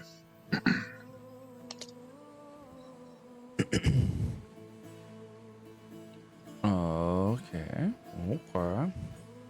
Yeah, did you do what is it, like an intelligence check or something? More just the I mean, appreciation. More just Yeah. appreciation? Okay. I'm not trying to actually like I'm not trying to actually learn it. subsume the skill Yeah, set. yeah. I'm just trying to imagine Laertes of all people trying to steer the wheel and it steers him instead because he's made out of wicker and wishes. For future purposes, if there's ever a situation where Laertes may need to step in and like assume like the rowing, go ahead and roll an intelligence check. 21. Okay. All right. I'll let Aaron account that. So that he's not like completely clueless if he ever has to run into having to steer the ship at some point. Or... I know what to do. I'm not strong enough to move it. Themisto, what were we gonna say? Themisto is gonna, have the two Spartans follow her and come up to Cyprus. And Themisto's gonna have her shield on her arm. And go, Cyprus! You know, you're pretty good with that shield. I learned a thing or two at the temple too, but being warriors is not our first task. You could fool me. I mean, sword play and shield work, at least in more than blocking, is certainly a learned art, but I mean, I'm glad you're on our side when things go south. The sword is another thing. It's an honor and a long story.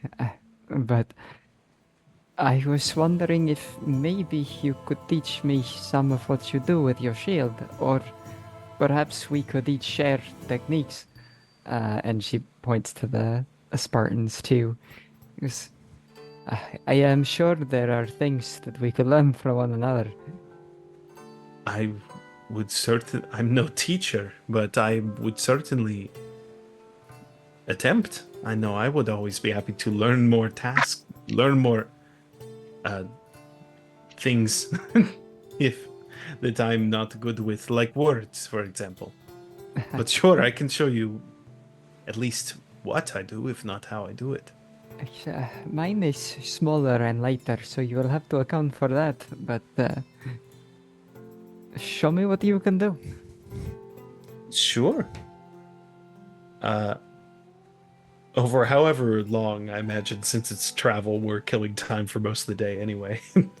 Cyprus will at least attempt to demonstrate the workings of shield mastery and of how one incorporates it into an attack, of using it with your momentum and keeping it involved as its own weapon, as well as a more than just a extra piece of armor.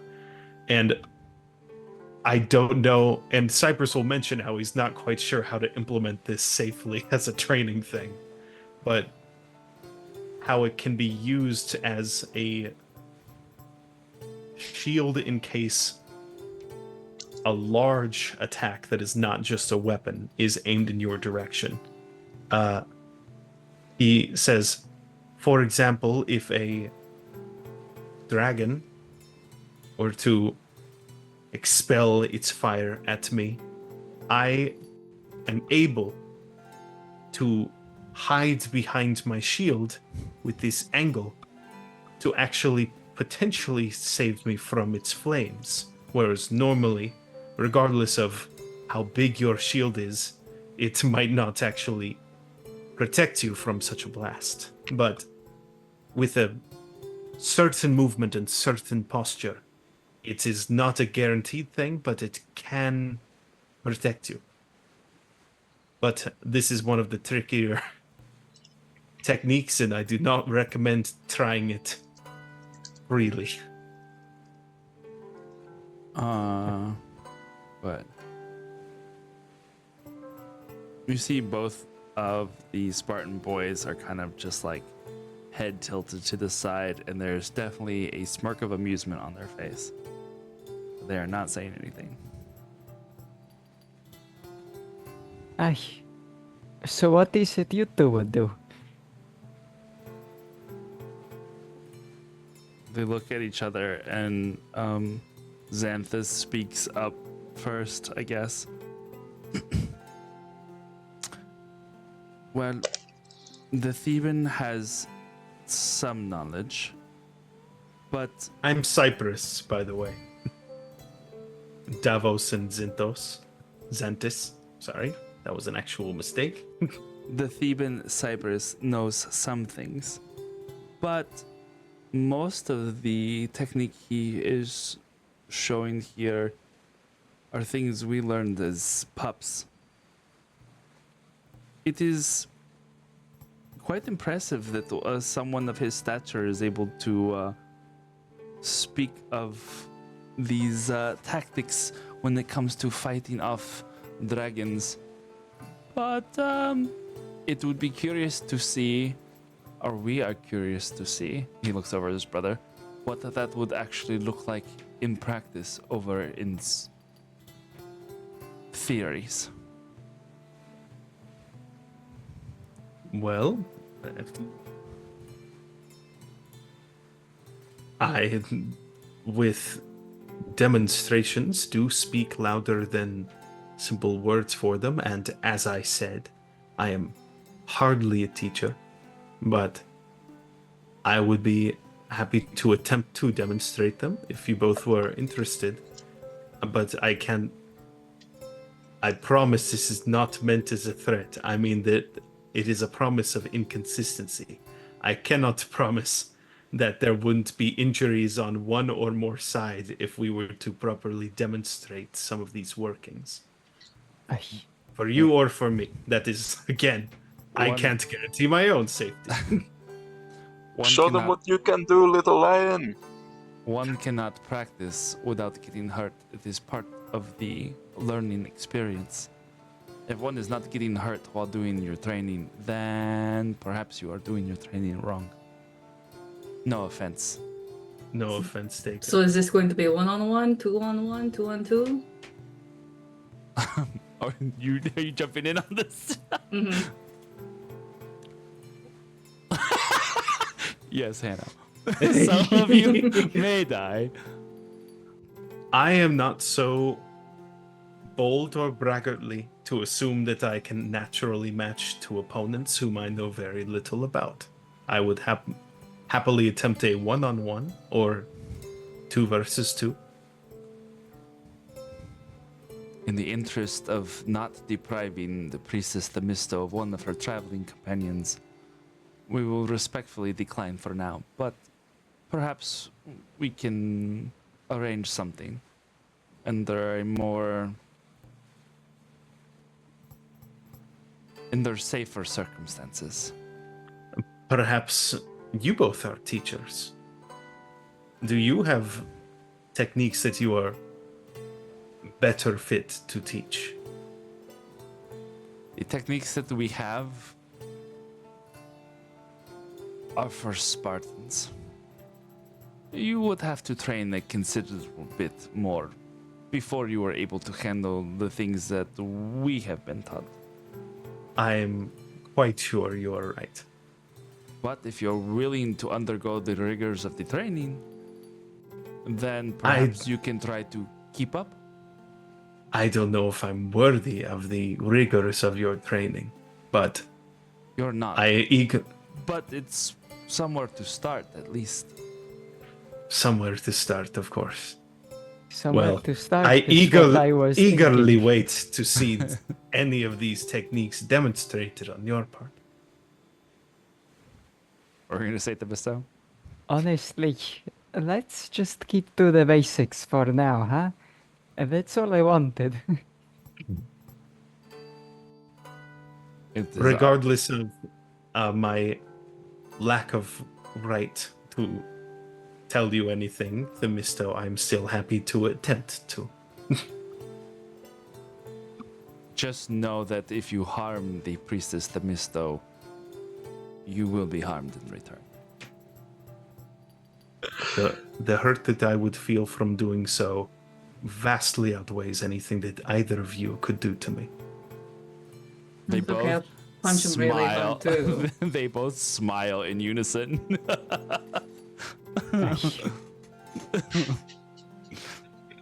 Boys, please, look. If you take a shield, right? You can show the moves without having to hit each other. Is this not true? They both look at each other, slightly puzzled.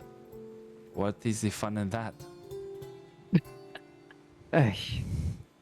I should have foreseen this. Not, not a very good priestess. No, I'm just teasing. But yeah, I mean, you know, for the afternoon, at least for the next little bit, if you and Cypress would wish to, you know, show some moves, the boys do not engage, but they will watch and they will respectfully stay out of the way. But any movements that where Cypress looks like he could hurt Themisto, even though it's not the intent, you see that their attention's instantly like Pringles, and like they are like on the balls of their feet, ready to move just in case. Fair enough. And at some point, Phoebe will look at them and go, I wonder how quick you two are on your feet. Or if it's all strength and bluster. We'll find out when it's safer. No one wants to fight my new dudes. I mean, yeah, you had to stress test them at some point to see if they're worth their salt. I'm going to have fun with this. Me too. Okay. For the afternoon, as you guys are doing your thing, you see that the humans do stick to the bow of the ship. Yes, the bow of the ship. I had to like do the in my head, like what part is what. And the men seem to be finally like speaking to each other, though they don't really speak to any of the crew. The one that Laris named Agonor, a grizzled-looking fisherman folk kind of guy, probably more in his like late 40s, early 50s, definitely weathered by the sun.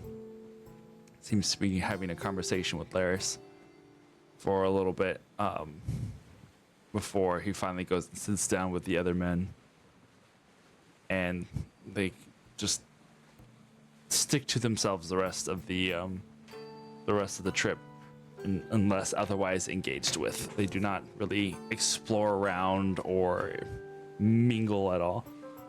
What were you gonna say, Themisto? After there's a pause in the practice, I think Themisto is going to go to the helm where Laertes and Astrid are both. And because she still wants to know more about these villagers and what's eating them.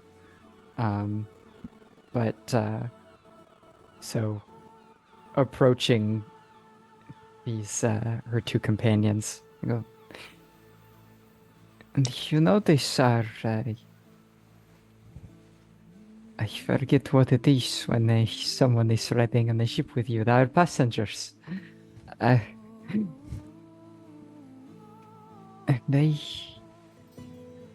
we take them to their island, but they are already an island unto themselves. And not I, nor Cypress, nor Phoebe have really been able to get through to them. But I don't want to leave them with this experience not having made any headway. Progress. Do you think one of you perhaps could get through where we could not? And maybe they just need a different type of approach. I will try. With my crew, it's at a low point. We have lost somebody. I have to be there for them. Maybe I can incite this liveliness back into these people. Thank you.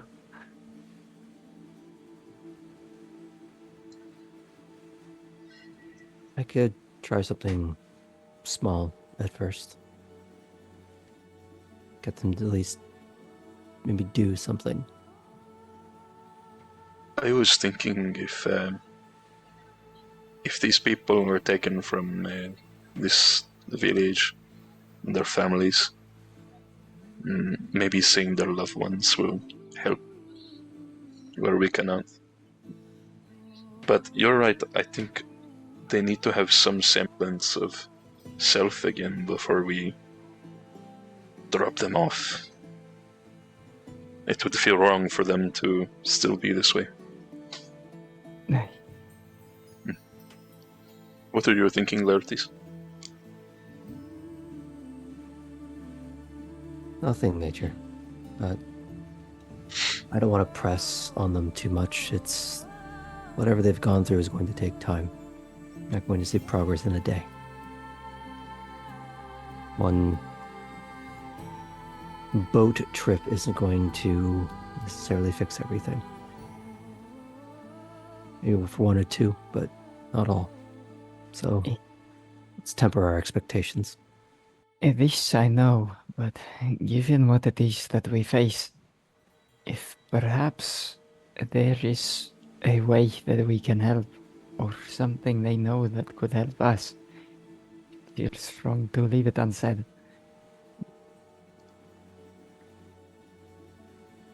Well, I'll try my small idea and see what happens.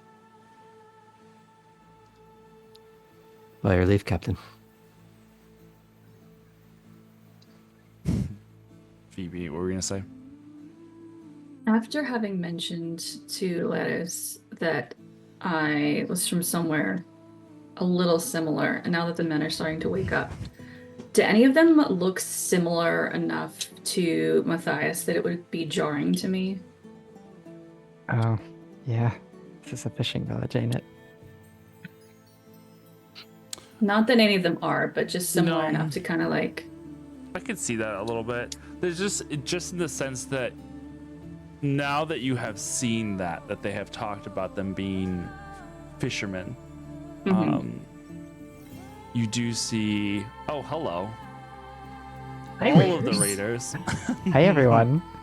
Hello, welcome. You do see the the telltale signs of those who spend a lot of time in the sun, who are out in the elements, and who have a very, for lack of a better term, a very humble look to them. They're not by any means like, they're very salt of the earth, as it were. And so there is a little bit probably of a resonance there. Okay.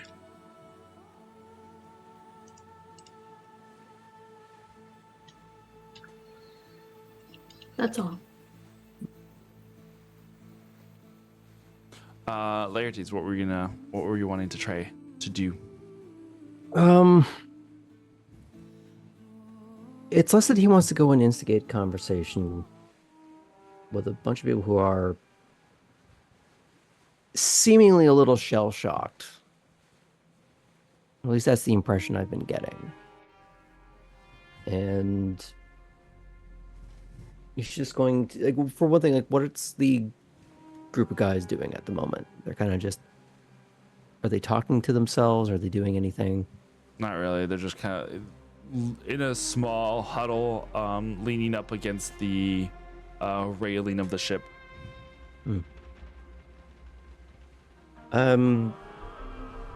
This rake of a man is going to wander in their direction. Sorry for disturbing you, gentlemen. Would either of you fancy a game of chess? Haven't had a game in a good while. There's one of the young men, probably of all of them. They range in age. Most of them older, because there's 5 of them. 4 of them look a little more on the hardened side. Mhm. There's one that looks a little softer, a little younger, you could say. And you mentioned that of chess, and he kind of just like, you know how to play chess? Well, let's see.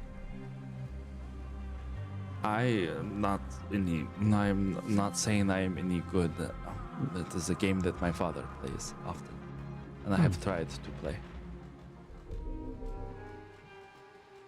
I would welcome the opportunity. He looks at the other guys to see if anybody else is gonna like jump at the opportunity or say anything, but the others just kind of like, most of them just kind of shook their head as if to say that they do not know how to play or are uninterested. He gets up from where he is seated and comes up to about your height.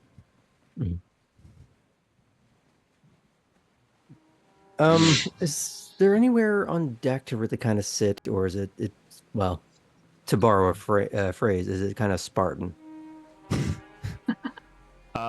You can make do with anything if you wish. Is there like, barrels or anything on, like, lashed on deck or anything like that? No, most of that stuff is below. Okay.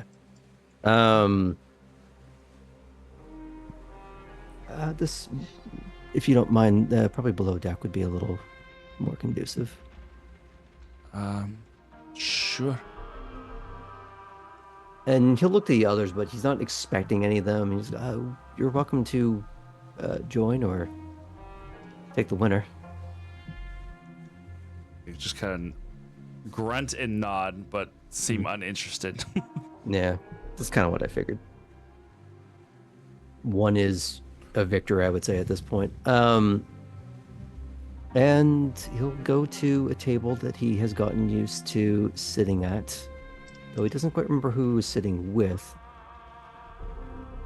And he'll start to set up that little holographic game. And there's... You do that, and his eyes immediately light up. He's like, I have not seen anything like this before. Oh, well, our little secret. And I'll kind of give a wink over the board. Who are you? Laertes of Sagan. I am unfamiliar with the name, but I will remember it henceforth. If you were to look down at the board, one of the pieces is very different from all the others, and it is a queen that doesn't match the set. He looks down at the board, and you may call me Onetor. How do I spell that, Aaron? Onetor. One tour. Got it. Okay. And he'll... Oh, thank you for taking the time, Monitor. Please. Pick a side, Uh, and he'll slowly spin the board in place. He picks the side with all of the regular matched pieces. Mhm. And then begins to play. Mm-hmm. And since I'm not gonna sit down and play verbal chess, First move. the intent is more not to like browbeat the kid or like give him any kind of pity win. It's more just a very simple, leisurely, honest game. Mhm. And kind of just trying to get a sense of his mood, trying to see if he like reacts to anything strongly or negatively. Is he someone that's enjoying it, or does this feel very begrudging? Like he said that he learned a little bit from his father. Does it seem like there's an enjoyment based off of that? Make an insight check for me. Will do. If I can find that, that'd be great. 23. Actually, it's a nat 20 for a 23. Nice. Very nice. You gather that he is not skilled at the game. He knows the basics of it. He doesn't. This has come across as something that he is doing to beat boredom a little bit, but also he seems a little more relaxed now that he is away from everybody else, but only by a little bit. Anytime any of the crew walks by, he will eye them, not almost verging on suspiciously, but just like keeping an eye on them, and if they are walking by at all, there is a nervousness to all his actions, and every little creak of the ship seems to kind of like unsettle his calm whenever he has settled. Does this sort of strike me as the same kind of energy that like a dog that's been brought into a shelter that's had a hard life and everything kind of makes them jump and skitter? Or is there something else kind of going on there? This is maybe a little column A, a little column B. It's a little bit of like, there is something about being here that is making him a little nervous. Being on the ship or below deck? On the ship. On the deck, he seemed okay, but mostly because he was just in the presence of the other people, and it was just kind of like keeping his head down. Nobody was really like engaging with him, but he was just there. Now that he's here, he's kind of settled a little bit, but now with every passing person of the crew, he kind of just is keeping an eye on them to see where they are, what they are doing. As they're playing, doesn't really matter on which move or which number of game that they're on. It's just after a couple of passes, it's going to be a case of so you said you learned from your father. Is he still with you? He lives, as far as I know. I have not seen him in some time. I'm sorry if that was a sore spot. No, it is not anything that you have done. I just am not looking forward to going home. Do you want to tell me what happened? There is not much to tell. I was sent on my first voyage for my merchant father, and I lost everything.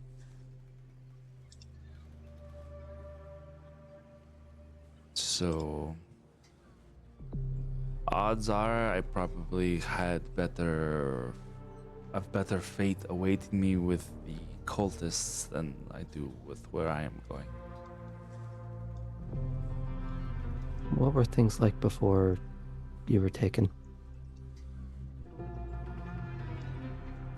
Hopeful.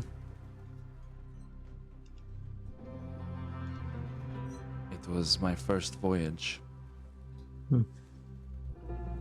My first voyage alone. You'd been on voyages with him? A handful. You happy to follow in his footsteps? I was. But I also knew the stakes.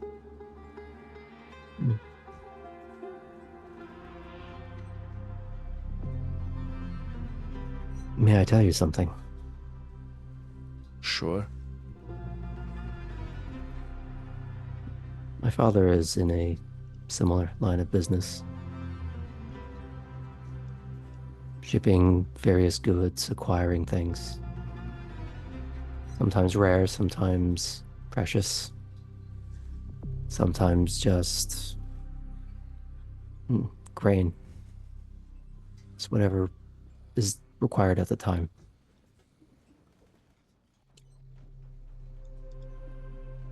And while things have gotten strained later in life,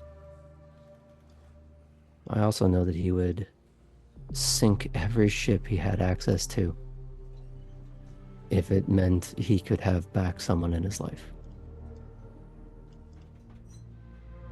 If you've had a decent relationship with him, I can only imagine it's the same for him.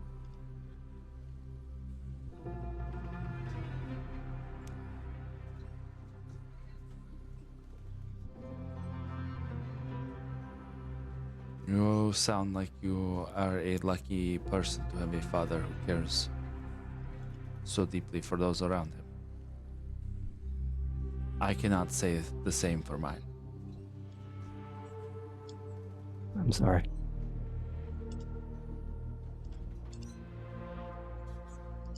That is life.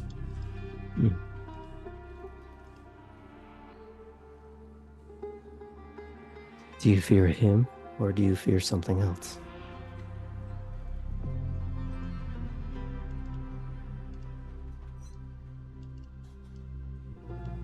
I have heard you and your companions speak as if you have seen things as well.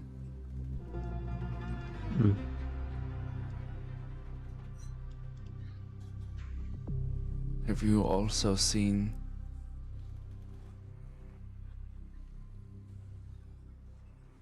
the things that cause fear?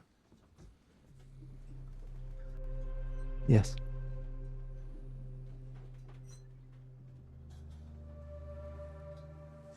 And you know that the gods fear them as well?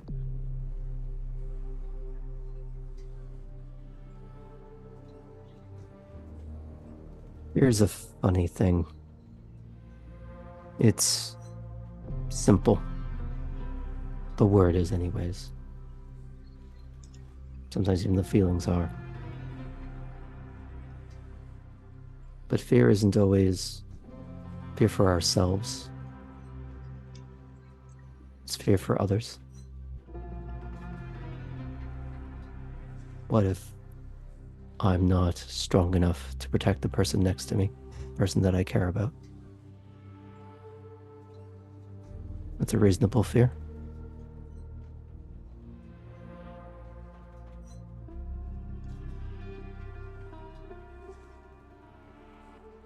I watched gods die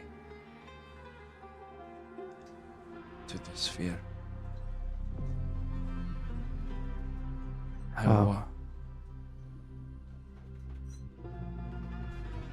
The priestess showed all of us, the truth behind what the gods hide behind. And despite everything,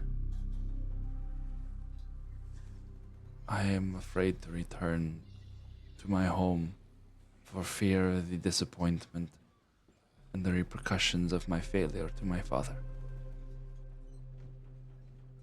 And I don't know which is worse, the fact that I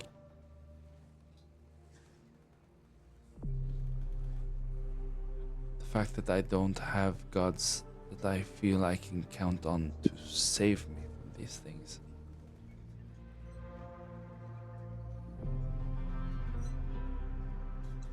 Those creatures I saw are coming back. And all I can think about is myself.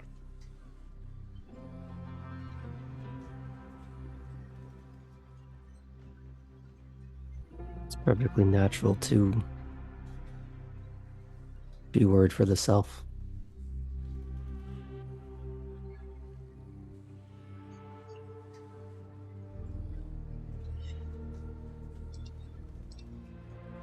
People in wars, people in places of power, they're fallible, but they still fight on. That infallibility, or that rather fallibility, doesn't make what they do any less significant. In some ways, the fact that they can fall and they still try makes it matter all the more. And that there are people who are going to continue to try and prevent such terrible things from happening again,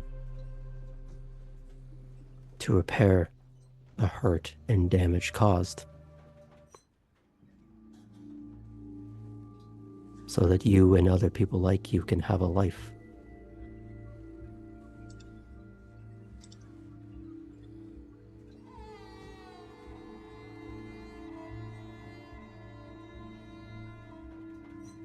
It doesn't matter if that's man or a god.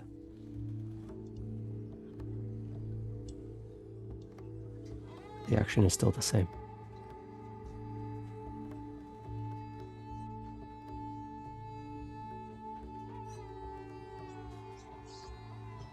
Easy to say when you are the son of a god. Is that what you think? Just shrugs and like gestures down the hollow table before him. I've never known any deity in my life. Wasn't raised by gods. I don't know entirely if this is my power or something that really I learned and taught myself. But I know others that have begun to do similar things. Maybe not the exact same, but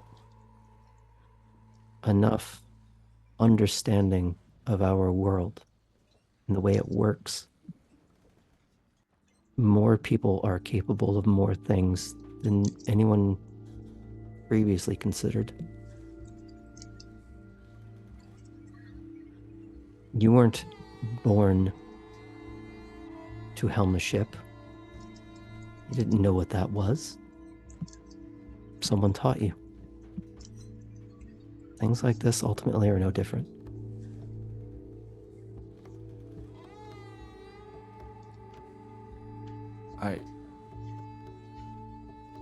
I could learn this. Some dedication, maybe.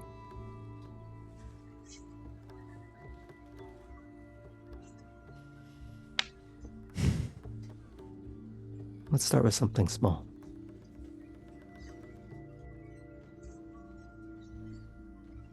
He moves a piece. Check.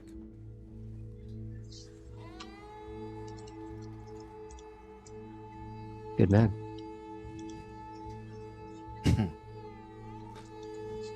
Alrighty. As the rest of the game continues and the conversation becomes a little lighter, you find out through him that you need to make a persuasion check. Oh. Nice.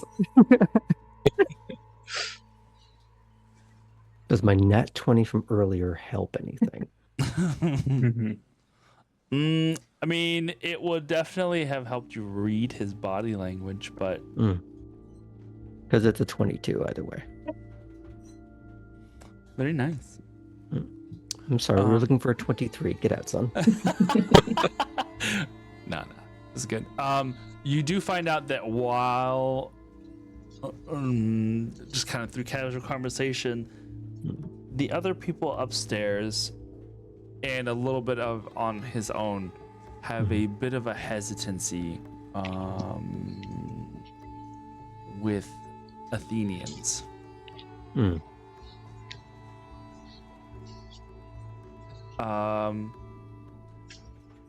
At least from what he has heard from the other sailors, or from the other fishermen, that they are kind of sticking to themselves because they are not wanting to mingle too much. Because they're His vessel, Greek Athenian, what's the word? Jingoists? his vessel was sunk by a band of Triton pirates. And it is that that kind of perks your interest a little bit. They sank his vessel, and they also attacked and burned a good portion of the village of Pathos. And it was during that sacking that Laris lost parents. And her father was the mayor of sorts of this. Can of you this spell town. her name for us, please? I was spelling it as Laryss. Oh, well, that's, I mean, it was Laris, but that's you basically were there. I did Leres. I'm sorry, we were looking for a silent Q. Since everyone listens to Laris, would you say that Laris explains it all? No. But that is the reason why the fishermen kind of defer to her a little bit, because she is currently their kind of like De facto leader. yeah, basically, and the fact that she has kind of had gone out in search of the fishermen, but they have a hesitancy with Athenians because the Athenians have one of the largest Triton colonies as part of their city structure. So there's a little bit of like even though they know it's not them, it's just a guilty by association kind of thing that they just are trying to keep their distance. Okay. Wait, is that why she was like, how'd you end up on this ship? I don't know, I haven't told you yet. But that's like just from what the little bit that he has spoken. Do you ask him anything about his time with the cultists? I was trying to get there, but I was more trying to get to some of the more personal stuff first to see if it would open up that way. But yeah, there was going to be an angle into that. The Tritons sold him to the cultists, or were also working with. Apparently, they were basically getting people for the cultists to use. But once he was brought to the temple, whatever happened after the priestess showed them all visions, The truth. everything became a blur after that. He does not remember the rescuing until after it was basically already done. See, that's very interesting. I had wondered if they had done, like, ever since you brought them up, if they had been the ones that like took these people and the Spartans off their ship, because that made sense. But to bring them to the cult is very strange. Yeah.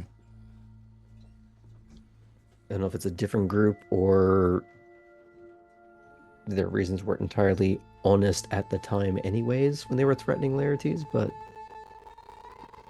oh no, pirates being untruthworthy. Untruthful? Wow, it is getting late. English, I can do that.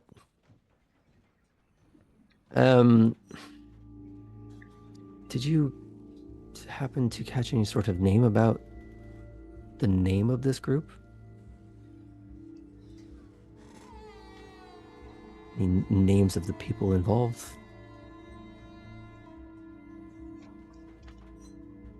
No. The pirates had a banner. It was a blackened blade. Ah, But I didn't hear any names. I was not as conscious. I think I've heard of them.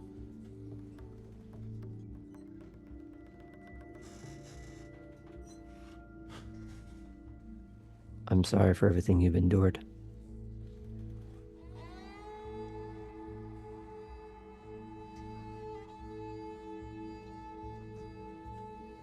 Perhaps these gods will show mercy and allow me for a quick death.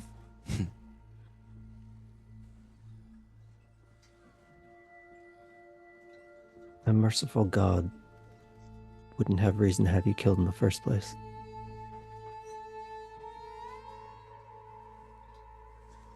He just nods.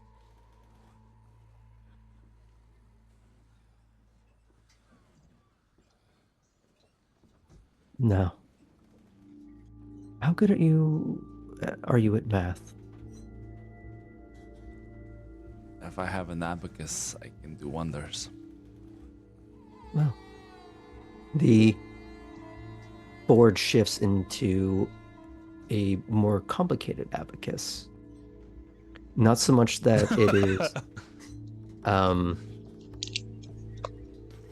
You just showed him calculator to like the college like algebra calculator. Yeah. Ugh. It's just, well, it's almost like it's designed more for larger sums and for different kinds of equations, but it's still an Why are there abacus. letters? Why are there letters? Oh god, that's a letter, Kenny. Bit. Why do there have to be letters in my math? Why can't you just fuck off? He goes, well, let's try a few things. This is where you start. Nice. And that's where we can kind of Okay. fade out from Yeah, that yeah. to the sound of like beads moving across these the rows. Nice. I would like to point out, in the last campaign, Kindred wanted to teach random children how to do like fireball, and he's just like, how about we just start with, can you count high enough? This is true. This is true. Yeah, I heard it too, Sonder. The same thunder that you did. I was like, Trojan Instrument Scientific that's great.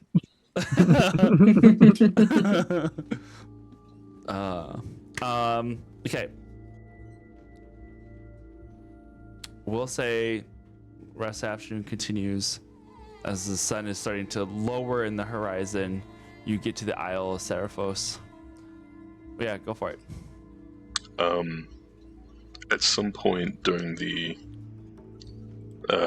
trip, before we get there, Astrid would have had Themisto if she's willing to steer while she goes down below, talks to the people down there. Mr. Philly, you really want me to steer? We may end up on the other side of the world. I'll have Eric's take a look as you stare in case anything goes wrong. It should be okay. All right. If you're sure, I will do this for you, Capitanios. I believe in you.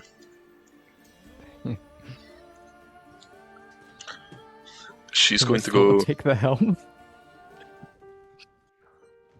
Nice. She goes downstairs and, unassuming, she's going to start doing mundane work, either counting the supplies, folding blankets or something. But she wants to begin to sing a work song that's just well known for fishermen alike. Are you what? Because the villagers are on top of the deck. They're not. If they're on top, then Yeah, I'll go do that. Okay, I wasn't sure if you were trying to get up to them or something, but Okay. Yeah, I want to go to them. If they're up top, then I'll go up top. Yeah. But then she'll bring the work there and begin singing a work song of the fishermen. Just nearby, yeah. trying to see if it stirs any of the people or any of the fishermen. You can see that a couple of the fishermen will pay attention to what you're doing, but they don't engage. She's gonna look at the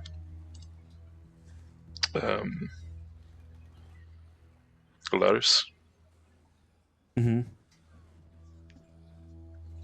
Laris is, for all intents and purposes, currently you're basically becoming your mermaid on the front of the ship. She's like, it's like the dog that is anxious to go home. She's just like at the bow of the ship, kind of leaning on the edges, but just facing in the direction, like waiting to get home. Okay.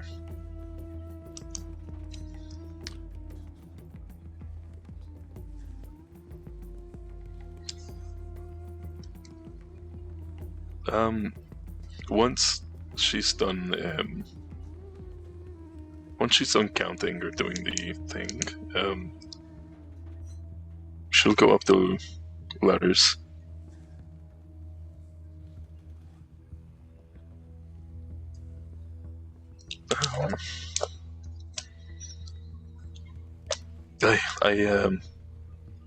I wanted to come check on you and the others.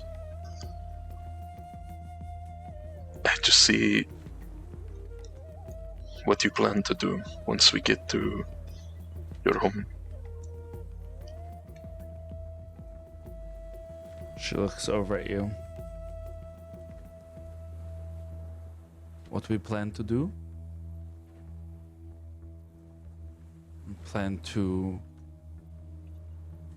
shore up our defenses. We plan to make sure that all of my people are safe and recovering. Hello, Raiders, welcome. If you're willing, we'd like to extend what the resources and food we can give.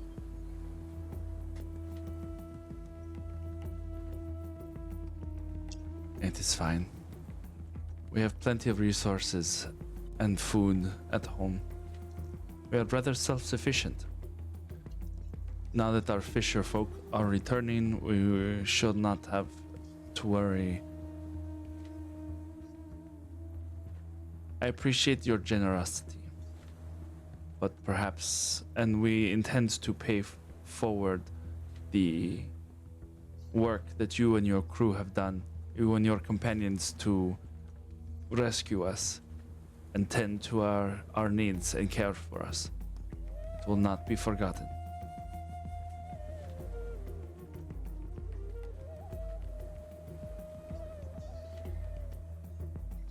I know him from the other side of the ocean, of the Aegean Sea.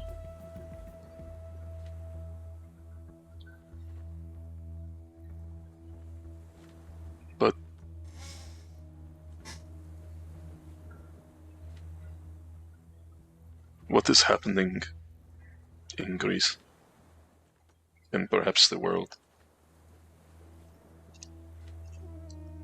has been spread. There are other places who have been plagued. Some losing everything, and some people, some entire villages and cities that have been wiped.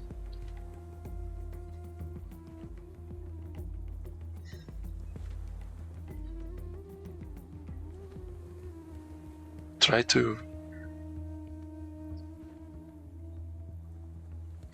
rally with the people in surrounding cities and villages.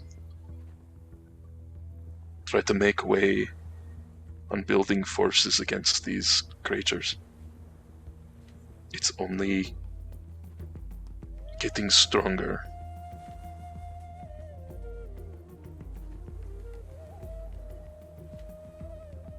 Tell as many people as you can about what is happening.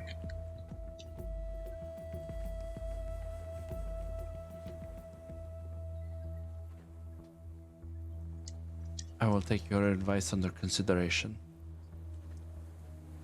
If we have need for protection, we have good relations with the Spartans. I'm sure they will come to our aid. If we need it.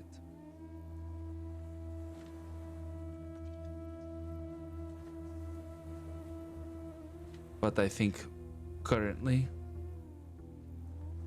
I must tend to my people and make sure that they are safe and protected before I go and try to rally with others. Of course.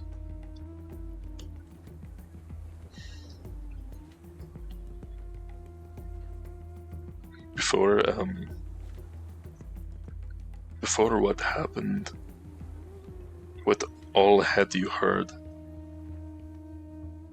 of what had been occurring with this darkness?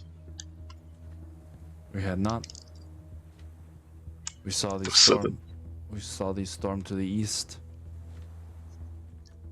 And then shortly after, our fishermen disappeared. Knew nothing of anything else until the priestess opened our eyes.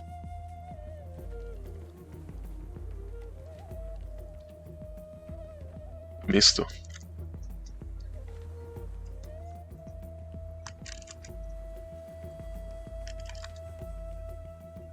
Diante.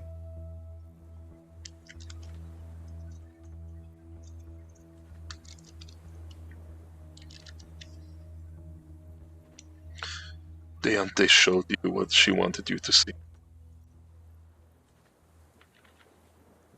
There is more depth to the gods than any of us will ever know.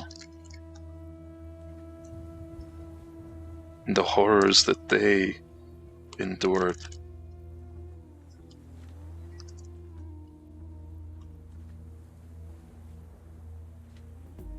As I've heard of how they cowered at these monsters, there are those who rose up against them, and there always will be.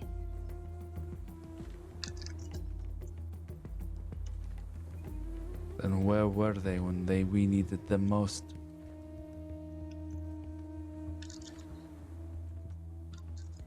It was not they who saved us. It was mortals.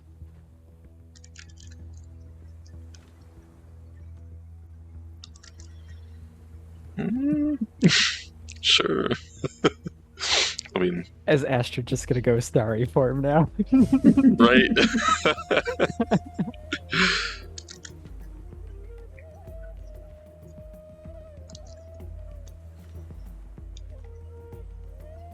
As time has gone on, I've learned that even the mortals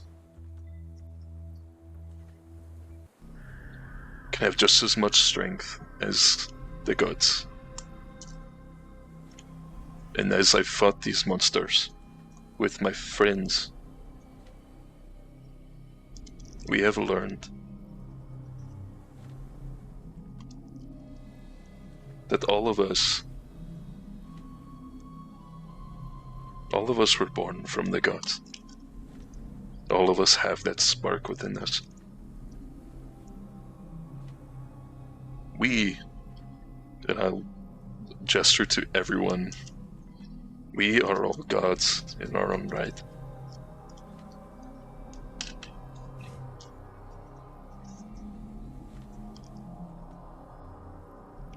No. We are better than gods. We look after each other.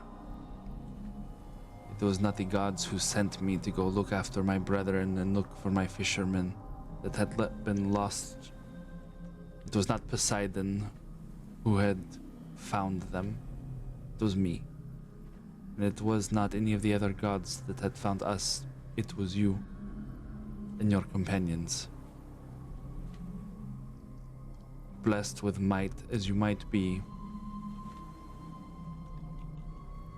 I still do not know what all happened while I was there at that temple, but all I do know is it was the words of Themisto and Phoebe and the Cypress boy. Those were the words that woke me out of whatever happened there. The Anthe showed us the truth of what happened. And sure, it may have been a one-sided truth, but it was still more than I have ever seen, or have ever been told. So why are the gods hiding behind those truths? If they have indeed suffered as much as you say that they have, and fought for us as much as you say that they have, why are they hiding now? Because they are afraid. So before this darkness or whatever this cult of Phobos is wishing to do finishes off the rest of the Aegean Sea, I'm going to try and make sure that my village is as safe as possible within my means.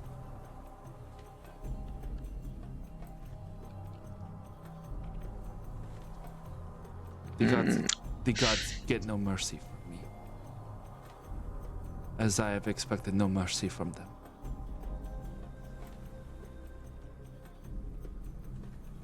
I want to break the pact.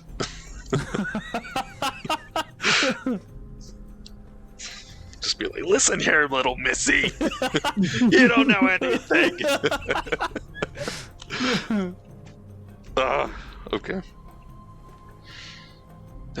She's gonna sigh, a deep sigh. Look up to the stars.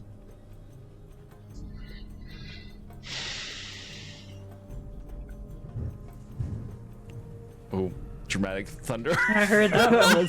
Dramatic thunder. You keep that strength within yourself and of your people. That's good. You'll need that.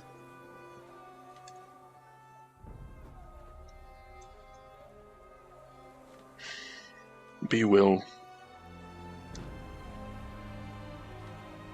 And she'll walk away.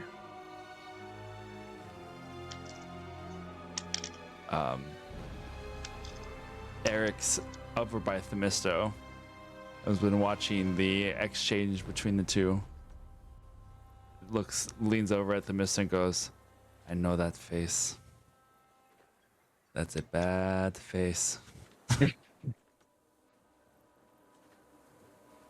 Yeah, I'm glad she tried. Larissa's been a hard person to get through to. Then it's a good thing that her island is on the horizon. She says with a little bit of a sneer to her voice.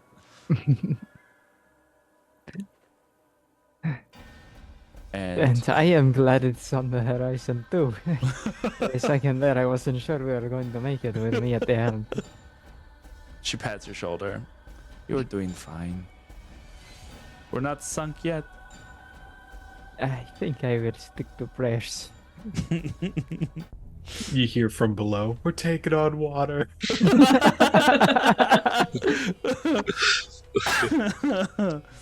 Beautiful. Astrid will pass by Eric's and the Mister. I tried. Thank you, Capitanios. Perhaps it is as they said, and she just needs time. Yeah. She's tough. That is a good thing. She was the first to wake.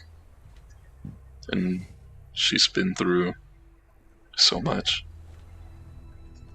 The de facto leader of her village. I'm sure that's not easy. Hmm.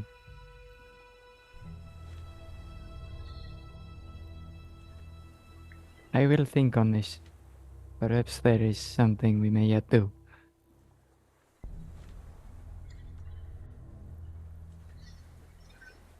Beautiful. All right. Well, as you approach the island of Setterfos, we will end there for tonight. New stories, new allies, and maybe the wrath of the gods. I don't know. Hey, Shivi, you're really cute.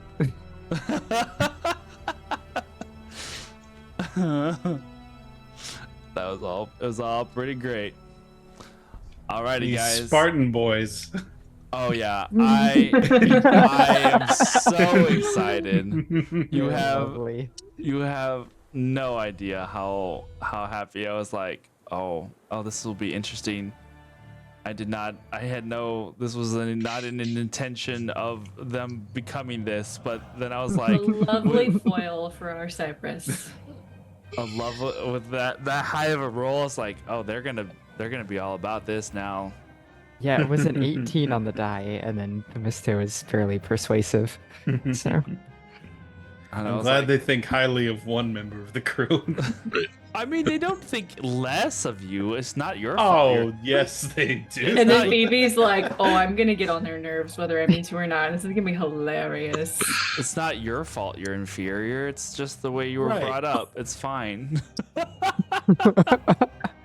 You know. Yes. I feel like growing up as a human in Thebes, he's probably heard that line a few times. right. Oh, I'm very familiar with this. Oh my god. The It's okay, difference my is they're little not brother. made of water and air. I'll fight them with you. I'll show them I don't even need a sword or a javelin. Ooh, 2 versus 2. That would actually be a lot of fun. You really don't, yeah. That's why Mister would Phoebe enjoy offered. watching this. Yeah. Yeah, this is gonna be fun. Only I can make fun of I my don't- brother. I don't want to get a big head about it and have them just secretly be super strong, and then I'm like, I mean, "I'll you show don't know what you," level and they're they built put me on as. my ass, and I'll be like, well, I guess I am lame. I Cool love question, my Aaron. young Orphix, but I also need these guys' confidence to be built up a little, Yeah. so I hope they do okay during the fight. They don't just It's a get absolutely lose-lose for creamed. Cypress. I like the idea of them, like, one just beating up Cypress, and then Lerchi just goes, "Get off my ship," and hurls them off overboard. Yes, Gabe. Hey, Mom, I found these 2 Spartans. Can I keep them? Beautiful. All right, guys. Well, another lovely session down. Come hang out with us Saturday at Kaz the DM or with Kaz the DM. We'll have more information of that in the Discord. We'll see how that goes. Looking forward to seeing, who ends up on top. There's a lot of unknowns. Unknown variables. I was like, it's gonna be me and Pip and Hannah. We're just gonna form a secret alliance. That's what we're gonna do. Yeah. Secret? Well, only those of us here currently are gonna know. But I'm gonna tell them. for those of you who have, thank you to all the Raiders today. Yeah, Magic Yeah. Academy, Blue Cottage D&D. Thank you guys for coming in and saying hello. It was really great to see all y'all lovely faces. Lily, you know, give some love to those people as well. Go check them out. But yeah, I will be over here at Kaz the DM on Saturday. We have some lovely people, and we're gonna hang out and play games. I think it's gonna be like trivia-esque. I watched the game that it was based off of. It's called The House of Games. It's like a British game show, and it seems like a lot of fun. So we'll see how all that works out. And then we'll see you next Tuesday, same time, same place. So until then, stay fey, be brave. The safe word is mango, bunny spread, and that's no moon. Wait, there was another one. I'll gaze upon you. And there was Yes, another button. one. Oh, I don't know. Something about algebra. Did you even say be brave? I did. Oh. Yeah, I said it right at the beginning and very fast because I had all of the other things that I had to add on to it now. So, yep, and the stay fey. Yep, started with that one. All right. Thank you guys. We'll see you next time. Have a great night and be safe. Bye. Good night, everyone.